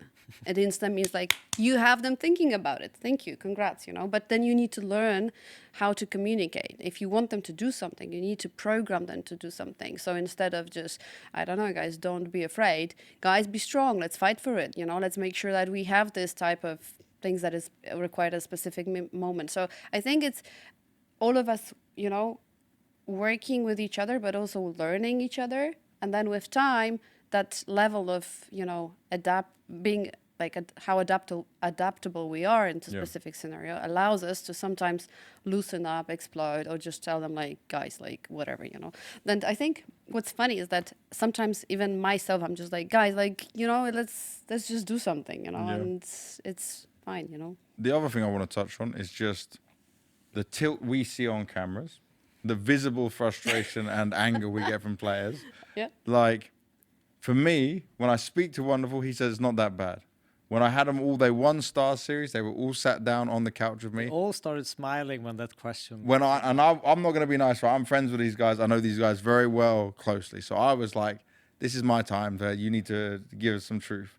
And they were laughing about it because it does seem like it can happen to some players, but it seems more within our team that like 1 or 2 players can have just a bad moment and the tilt is super there. How do you deal with that? Because we're watching and we can't hear the comms, right? You can listen to the team speak after, you can talk to the players after about it, but they look like they are losing their shit and giving up on things way too quickly. Okay, I think that was, let's say, mid-year. I think we have far less of that lately. It is better now, but it still occurs. Yes, I take a little bit of it. I took a different approach. I really dive deep into this emotion explaining. So how does it work? That we have those 90 seconds that you can allow yourself for your body just to go through all those, hormones, neurotransmitters, smile, sweat, and whatever, your body has that. And then after that 90 seconds, it's programming. So if you get angry because you missed, it's fine. Like you can, get frustrated. But if you build the story around it, I'm going to be tilted because they know that they're not allowed to get the story back in their head. Okay. So if they get frustration and then they are like not thinking like, oh, I'm so bad, we'll lose because of me and all that, I mean, it's fine. If they get, emotional, they're just like, frustrated. And then I see them next round motivated, looking That's at fine. the screen. Yeah. I take it. That's cool. Take it. I can deal with that. I think we we kind of changed that. I think we see from the players that you mentioned, I think you definitely see less of it because they're more mindful now and they keep that in mind that what they're doing is actually programming themselves for what's going to happen in the next rounds. And we just kind of manage it as good as we can. But we have also one more thing in team that sometimes I'm just telling the guys, like, make sure you bring each other back. You know, when you see someone is drifting. Because we had that with JL. Even if he Yes. could sometimes drop off, the togetherness of the team, and that was just another point to add on to this, is like, I don't feel like this team is together at the moment, and it's not because of McCarthy. It still seems to be the four others who have played with each other sometimes. Sometimes I look a bit incredibly talented, amazing player, but it looks like he doesn't want to be there anymore. And like, I'm worried from what I'm seeing just on the cameras. So there's other fans that are going to be worried when they're seeing this, right? The analysts are going to look at this and read into it a certain way. What do you see it as? I mean, I see it right now as, okay, after this boot camp, after all I've seen and, you know, how we practice and so on, I feel like I don't think it should be the case during this tournament for us. Good. I feel we have a lot more awareness, and I think this is what we've been working on. Also getting that mindset into positive, you know, like when you hear so much negativity, when you see so much negativity around your team and so on, like you naturally get negative. And we just don't want that negativity anymore around us. We want to be positive. We want to, you know, enjoy the major. We want to have fun around it. We want to, you know, take what's best out of it. Because if we come in here being negative and thinking about what's worse can happen, like why are we even here, you know? So I think that should shift immensely. But let's see how that goes in practice. And I think what's important is just to, you know, have in mind that the players are human beings and they do have emotions. Oh, I'm the worst rager at CS ever. I'm not even going to say I'm the perfect example of this. You're the worst example. I tilt, I smash my desk, No, I used to. Silent laughter I for go like 5 quiet. Yes. I can completely bottle out of a game and just be non-existent. No, right. I'm not playing for millions of dollars on the Banks, line. Banks, are you here? Me too. But, you know, like it's the same emotion that you have. Like your body reacts to frustration, anger, and like, you know, My body excitement. likes anger. I thrive in same. anger. But you know, but you can program yourself when you miss a round. You can get, oh shit, it's getting excited. I'll show what I'm capable of. Or you can get fuck. You know, it's like how you want to deal with it. It's like Lily suggested putting a punch bag by the side of my computer, and that would be my way of like. But- I need to get it. If I can get that out, I'm good. I mean, take a tennis ball and just bounce. That's bounce not. it. I'm not. I need to. He needs a I big need a real. I need a real smash. It needs to be big. I saw those somewhere. Like you have this punching that you can glue or something. Yeah, to it. I It's want like, one on my wall by the side of my computer, and I just swing into it like, no. yeah. But you know that will spin. That will spin. So if you hit it once, I mean, come on, you'll hit it again and again and again, and then rip your. Yeah, this is why I have these problems. This is why it still happens. Yeah. All right. So, any further questions Yeah, from you two? Go I've on. had actually about this major. This might be a little bit uncomfortable question, but I have no. to. Ouch. So what would you consider as a performance coach a failure at this major? Whoa. Not as a result way, okay? But Okay. in a way that I don't mean in-game things like you guys are struggling with that map, certain map, and certain matchup, but what you will see from the players. great question. If actually they don't celebrate success together, that will be a failure for me because it will mean that I didn't manage to unite them as well as I should. And I think if I don't see, you know, players smiling, if I don't see energy, if I don't see them looking at each other. So this is even like the success of like a winning a round or a clutch or something like that, Yeah. right? I think, Not I just think the in whole- general, yes. So in not just general. a map win, but the whole. Yes. Yeah. Okay. I'm with you. I want to see them enjoying this event. I want to see that energy. I want to see those fist bumps. You know, if I see that flying around on the server, I will be already like, yes, this is where we are at, and let's try to squeeze maximum of what we have right now. If we don't have it, I would take it as a failure. All right. All right. Anything you would like to say to lead us out of there before we bring in our next guest? First of all, thank you very much for all the insight. Thank you for being here. Thank you. Yeah, your camera is there. Looking at you this one. Lovely camera. I think the only thing I would like to say to all the fans that you know, look at all the games during the whole major, just guys remember that behind, you know, the character on the screen, there's a human being, and what's important is if you really, you know, love your team, just make sure you give them support, not hate, because they also feel things. Do you try to ban the guys from reading social media at all at any point? No. No. I mean, okay, so we do have those kind of rules. Like, I really don't want them to use any. Oh, sorry, scrolling. I would any hate to be a TikToks. player sometimes on this. No, Like I'm not- some of the things you can read, or the forum threads, or the Reddit. No, if it's a game that they're mature enough that right now they do know. But what we also emphasize a lot lately is that we don't use any TikToks, we don't use any Instagram before the games, and also early in the morning, because that burns, that depletes the dopamine a lot, Yeah. and then it burns You the just, motivation, and then you just become numb. And if you see the reel that is about you, or actually the comment or something, it's just like, nah. Yeah, it messes you up. It's like, just, The guys, good ones don't do even that, hit don't you. do that. It's Yeah, the right. negative ones just drop you. Yeah. Exactly, and then it's pointless. And the worst thing is for the guys is to be on the shuttle and just just scroll those. Like, no, you just don't do that. You just think about your position in the game. Get the breathing, get the plan in your head, get motivated, get hyped around it. Not Visualize. Yes, it's perfect. That's my favorite though. Do we have some music? Do we have some playing music to bang out in the shuttle on the way? I mean, if I would play them my music, they would get crazy. they would not like no, that. They would not like for that. sure, for sure. So, I mean, our manager Artem is Yeah. good with music. They usually like what he does. He is the Me and guy. me and you know? Artem took over JL's wedding, and we took over the playlist. So like we were in control of the No, but he does have a good list. And when we were in the boot camp in the morning, I was like, Arti, drop something on the speaker, and he was doing it. So yeah. All right. Well, thank you very much Thank for coming. you. Thank Good you luck as well. tomorrow. Thank you guys. Thank you. We And- appreciate you, and hopefully it all goes well. So we get some more insights coming in there. We are already 24 minutes over the schedule. Poor Jack has been waiting here, but this is someone I'm really proud to have with us, because this is something that never gets to happen. Jack is joining us. My man, Hello. TYLOO, the manager. How you Hey, guys. doing, bro? It is great to have you here, Jack, Yep. because this is like, I don't know, it's a first, because we don't get the kind of insight, especially from Asia, from China. So it's good to be able to get this from you. Before we get there, I just need to tell everyone at home, the last winner of the giveaway was Kaspersky. I guess he's trying to be like ex-Kaspersky in his own little way. Congratulations This is to alt you. accounts. Oh, yeah. Ex-Kaspersky was just trying to win some stuff on the side while we were doing it all. But Jack, I said you've been at TYLOO since I met you in 2018, I think. Was it 2018? Since 17 actually. 17. So Yeah. you've been there since 2017, Yeah, right? 17. I remember it was September. Okay. Yeah. So you've been a long time on TYLOO. You've seen a lot of changes throughout it. You've seen, obviously, the ups and downs. Mm-hmm. It's crazy, right? There's a little known fact here that they used to have a team house in Ukraine Yeah. before COVID. So I was one time randomly flying back home to Kiev, and I'm like, Jack, why are you here? And he's like, we have a boot camp here. And I went, huh? But- That was actually the first time me and you like really Sat down and met talked. each other. Yeah, and, exactly. And talked on the flight, right? It was crazy. I Yeah, just and- didn't expect. Yep.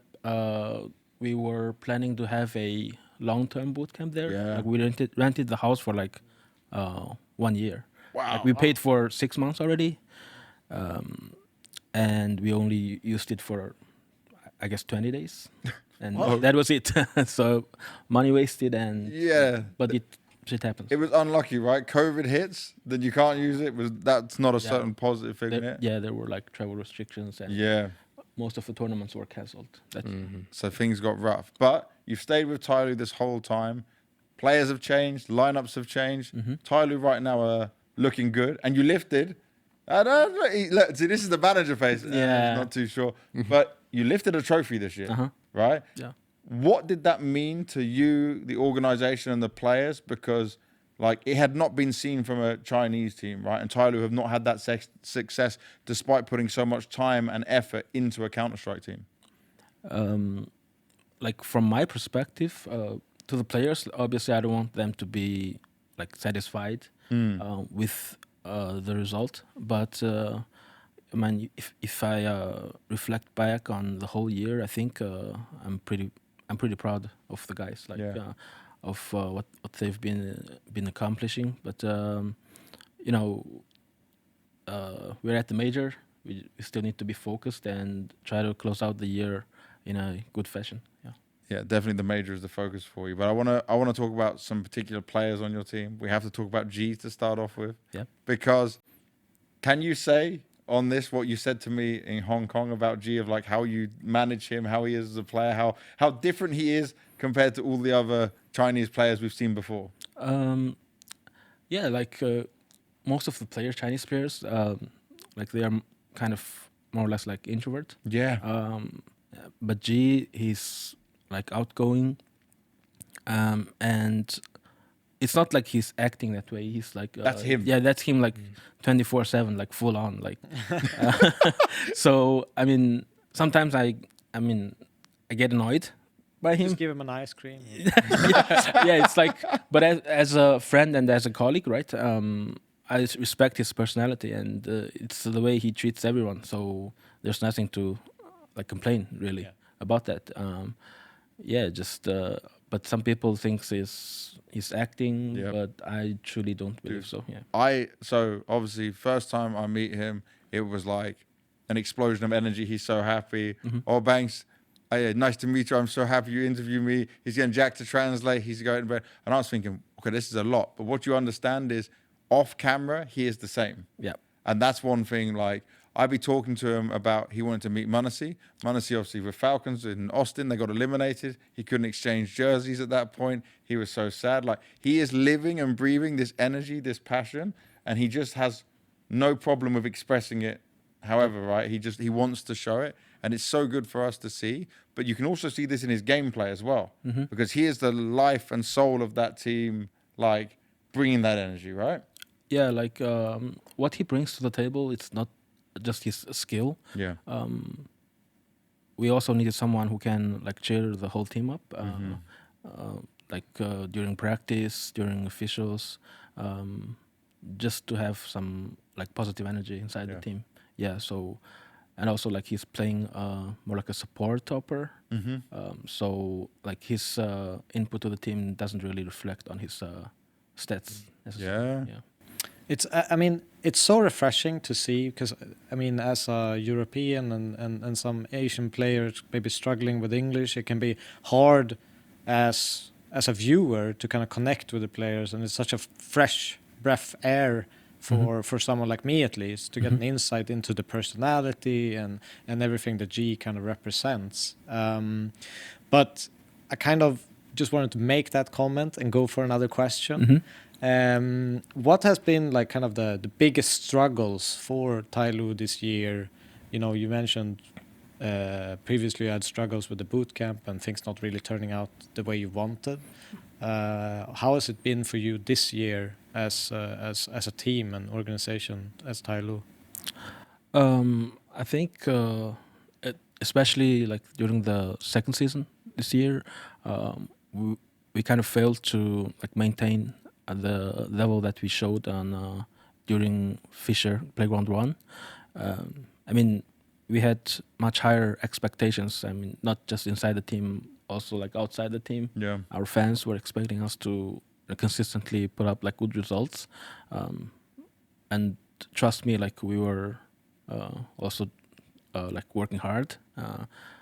Like I can say that this roster, including all the players and the coaching staff, they are the most hardworking and most dedicated like members of TYLOO till today. Wow. So that's why like I do believe that if we keep working like this, we will get there. Like it's just a matter of time.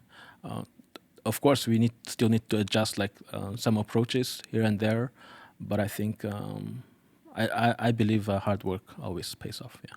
And speaking of that hard work, I want to mention one thing about the players, or ask specifically individuals, because I used to play not long ago, right? And I wonder how you guys train individually in a region that is so far away from skill that you're used to when you are in Europe, right? Yep. So is that a lot of just scrims and playing against other teams? Is that effective enough, or are people putting more individual hours into studying European players, trying to copy them, trying to get down their moves, trying to find nades, develop different meta than there is in Europe? Like, how does this work? Are they spending more time on these individual things? Because in Europe, it's easy to get them, such as you just go play Face It and you are playing naturally against professional players. But, you know, in your region, it doesn't really happen like that. Yeah, like actually it's a mixture of both. we are definitely trying to get more scrims get as much scrims as possible, but it's pretty difficult, as you said. So like some of the players, they like to watch like European players demos and study them, and some are more like focused on like deathmatch and stuff, trying to sharpen their skills. But I just wanted to share that it could be interesting to you guys, but the difference between like the boot camping style of us and Europe, I guess. So in China, most of the esports, not just Counter-Strike, we are boot camping like consistently in like an office or a house together. As in Europe, most of the times players are practicing from home, right? And they'll have a boot camp like here and there, like most of the time. But for very big events. But we are just most of the time just staying together and practicing from one location. Basically, it's a boot camp scenario, right? This year we are experimenting the European style and trying to let the players practice from home and see, because I personally found out that one of the drawbacks from our style before was people can get tired of each other, like at a certain point. That's why we stopped doing that. Yeah. So we're still experimenting. And some people are saying like that could be causing our downfall after the. Oh, because you've made this change. But like honestly, I don't think so. There are a lot of other factors contributing to that. But I think right now we're trying to find a balance between that. Like we're slowly adding more like boot camps in our home city, and try to see like it's just an experiment for us. Can you run me through? You seem pretty open, so I'll ask this. Yeah. Can you run me through one day of boot camp In China? In China, in TYLOO's office? Okay. When do you wake up? When do you start? How many scrims you have? When do you end? So we are like the official time for us in China is we need to get to the office around 12:30 and like be absolutely ready and finish your lunch etc. before 1. And it will be like individual training, like for example deathmatch. It's really up to the players, and for like 1 hour, and then from 2 we'll have like theory part, running through tactics etc. And we'll have from 3 we'll have 2 scrims. Okay. So we finish at 5, so it's the afternoon part, and we'll have food, dinner, and scrim again from 6 or 7. It depends sometimes. So it's most of the time it's like 4 maps every day. That's the amount of scrims you can get in Asia most of the times. It's way shifted compared to Europe. Yeah. I think most of the European teams started like 10 a.m. Yeah, and you're like 3 hours. Yeah, so when we come to Europe for the bootcamp, we try to adapt to that. So we're getting to bootcamp location around 10:30, and have some food and etc. So it's when we're here, it's pretty similar, I guess. Yeah. Okay. Yeah. And looking at like boot camping in Europe, is there like you had this idea of having that 6 months in Kiev all the way back in 2019? Yep. Is there something where you're thinking we're going to do that again now, 2026? Because if you look at, say, the Mongols, an example, right? They achieved everything that a Chinese team would have loved to have done. TYLOO were the record holders, yeah? TYLOO was the #1 Chinese team. COVID hit you guys a bit harder than Mongolia, right? Then the Mongols kept riding up, but they were living sometimes 9 months, if you include events, in Europe without going back home, between Serbia boot camp to an event, Serbia boot camp to an event, then home. Is that something you would look at or could see for happening for TYLOO? I think that's still in discussion. It always depends on the schedule of events, right?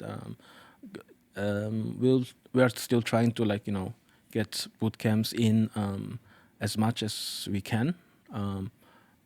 Like depends on the location of the next event and how many days we have to practice. Therefore, for example, before this major, we were in Warsaw for boot camp. How many for days did you? 9? 7 days. 7 days. Okay. Yeah, we just finished Hong Kong and had a small break, and after that we just flew to Warsaw for boot camp, and yeah, it was a pretty nice boot camp there.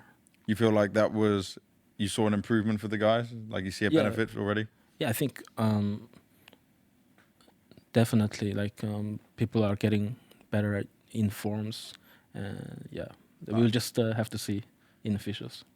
Okay, so going into obviously the major now, what is, I guess, the team's kind of expectation of where they're at? What are you trying to make? Are you making stage 3 as a goal, a playoff? Like, where is the bar set for TYLOO? So we're trying to at least qualify to stage 3. That's our like kind of minimum goal, and after that, like top 8 or anything above is really like depends on, you know, I guess sometimes you need to be lucky in the draws, and and also against some teams your map boost doesn't really have advantage. So, but yeah, like, and the minimum goal was stage 3. Yeah. Okay. Okay. And I want to also ask about what it's like in China right now for the academy style players, because I know, remember we were doing We Play Academy League? Yeah. This is, people may not know this, but it was me and Jack jumping on a call with, at the time, We Play. We started to have the idea of getting TYLOO into the Academy League. It would have been great. It would have been amazing to have, because we wanted to have people from all regions. I was heavily involved in the process of making the Academy League, and you guys were wanting to do it, right? Yeah, you were yeah. wanting to make that step.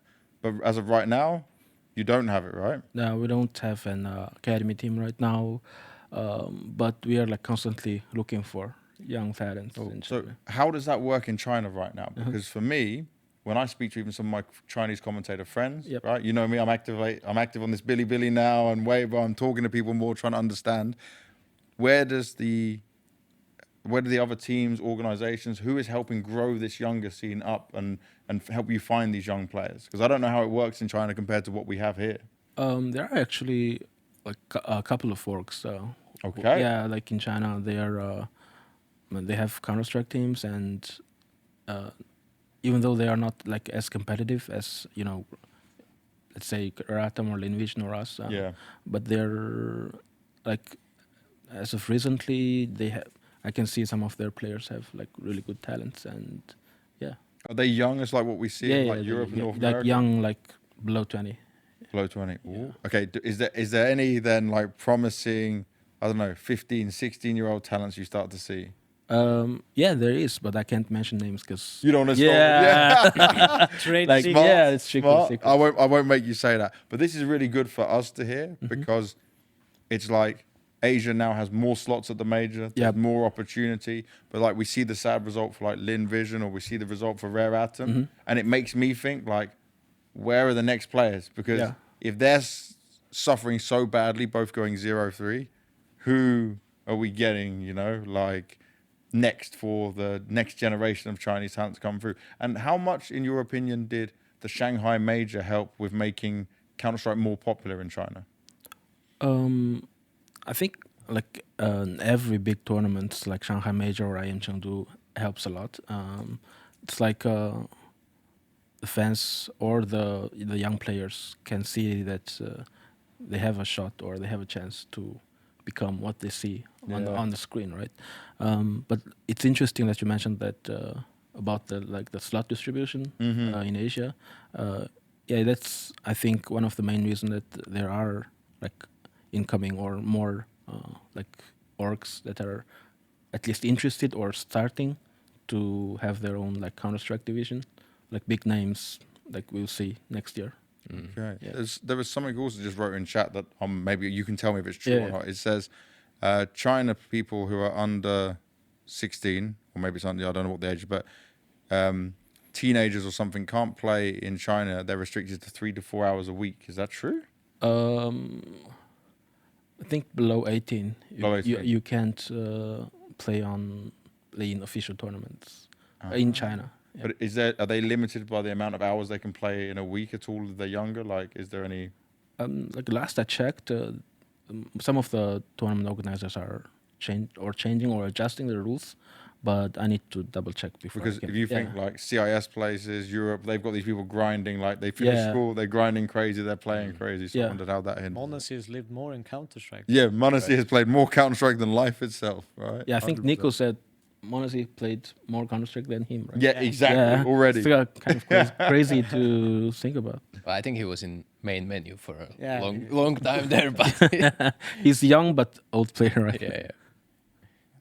From you? Yeah, no, I absolutely wanted to ask this question. Oh, okay. It was I wanted to first apologize if I'm being ignorant, but last time I've heard news from China about this law being kind of enforced about the hours in, but you answered it perfectly. I think that is something that hinders also these younger players, to rise up and maybe blocks some of that early talent to bloom. Yeah. But I mean, Yeah, it's Twitch chat asked it. So Yeah, Twitch chat were ahead of you, Steve. yeah, I was like, Yeah, I probably typed it. no, It it's didn't give me a chance. there's always some way you can get around that, right? It's, All right, let's not say that live on No, but- podcast. We all know this, right? Like, there were times where I should have been going to school. I wasn't, I was like skipping I mean, it's, school. It's not good. You shouldn't do it. But I mean, passion. yeah, pushes I you. mean, at the end of the day, it's personal decisions. Yeah, exactly. But like, I'm not gonna sit here and encourage like the Of course. young guys in China to do this. skip school or commit to Counter-Strike like full time. Yeah. But just in general, I think recently we are able to see that more and more young talents coming in. Yeah. Which is good. Yeah. And we're already getting on late. I know you waited so long for us. So Okay. I just want to also just ask around the Chinese fans, because they are such big fans of all the other teams, like the superstars, the Monacies, the Nikos and stuff. I'm reading comments all the time where they're like so harsh on TYLOO, so harsh on Lim Vision. Is it harder for your players because the numbers in these places, like I have more social media followers in China, I get more views on videos in China. Obviously, there's a lot more people in China, so it makes sense. But that means all the hate and the anger is also amplified. Yeah. How do you deal with that as a manager and with your players? Because sometimes it's so horrible. Like, I'm reading comments, and it's fucking disgusting. Like, it's worse than some of the stuff I've seen European, American players get, what they get from these Chinese fans. Like, when LVG got eliminated and Amelia was crying, I wrote a post on my Chinese social media to say, like, you guys are disgusting if you're being bad to him for this, because you should support him and try to pick him up if he's your countryman and you want to see him succeed. So just tell me how you deal with it all, Jack, because it's wild. Like my opinion, I mean, I always tell my players that like it goes both ways, right? When we are winning, the praise you're getting from our fans are also like amplified. So Okay. yeah. So if you can accept the praise, then you should also be able to accept the the hate. flames, the hate. Yeah. So you can't like just have one and just and complain about like the hate. It's at the end of the day, you're playing for your own career. You're playing for your teammate. Just need to be like everyone. Just need to be focused on like one single thing, which is to win, right?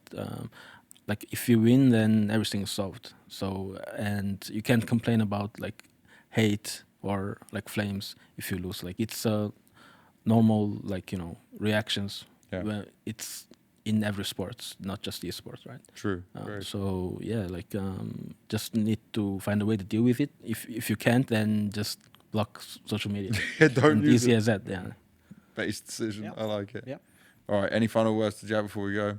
No, I think I wish you guys luck. Love seeing you play, and yeah. Thank you. Likewise, Styko. likewise. I would ask, but it's just a real quick question. Okay? Yeah, it's okay. Is the If button- TYLOO, if TYLOO has a winning condition, okay, to make it to the next stage, what is Yeah. it? What's your best strength? Just play as a whole and commit to each other. That's it. Yeah. Got it. Well, Jack, I've known you a long time. Thank you very much for coming on, man. I appreciate it. It was very good to learn from you a bit more and hear all of this. Your camera's going to be this one right here. Is there anything you want to say? Because also I'll be uploading this to Bilibili at the end with Chinese subtitles, so everyone will see. It will be going everywhere. So you can say it in English, you can say it in Chinese, whoever else. Just your last thoughts. So I'll start with English. I know that there are also a lot of supporters who's supporting TYLOO outside of China. I just want everyone to keep supporting us. We are having our ups and downs, but I do believe our guys, including our coaching staff, are working their ass off to, prove that we can be as competitive as anyone.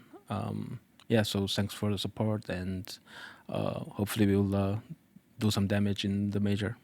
And I'll do Chinese. In Mandarin, yeah.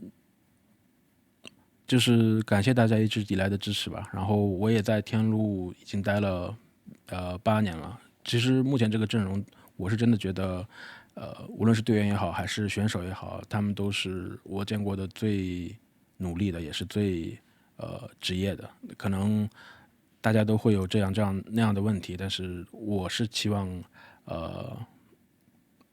就是这次 Major 也好，还是接下来的一切比赛也好，我们能展现出来就是我们平时的努力的结果，然后让大家给大家一个满意的答卷吧。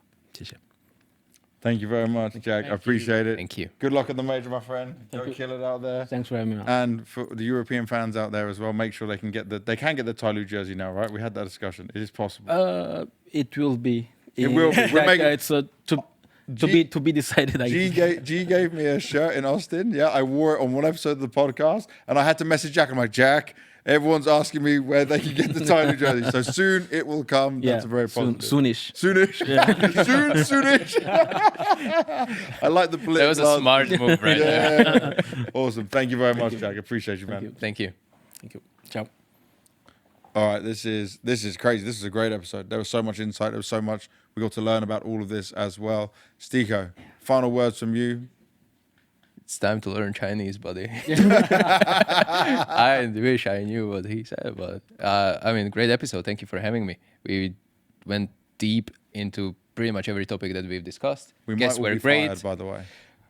We might not be working a broadcast tomorrow. Roman might kill us at this point for doing 3 hours nearly. If there are going to be delays tomorrow, it's on us. It's all our fault. We put everyone to sleep. Interviewer on stage. Devil, they're playing music in my ear now. Go, go, go. Last bit. Thank you for watching. Hope you enjoyed it, and see you tomorrow at Major. Yes, the major stage 2 starts tomorrow. Thank you watching live. If you were watching live around the world, over 1,000 people in Twitch. I don't know about the other channels, but it is absolutely amazing because we never do this stuff live. Hope you've enjoyed it. The VOD will be up as well if you're watching it there. The game's going to be amazing. I'm your host, James Banks. Here's Devilwalk. Here's Styko. We'll see you for the StarLadder Budapest Major Stage 2 in a few hours.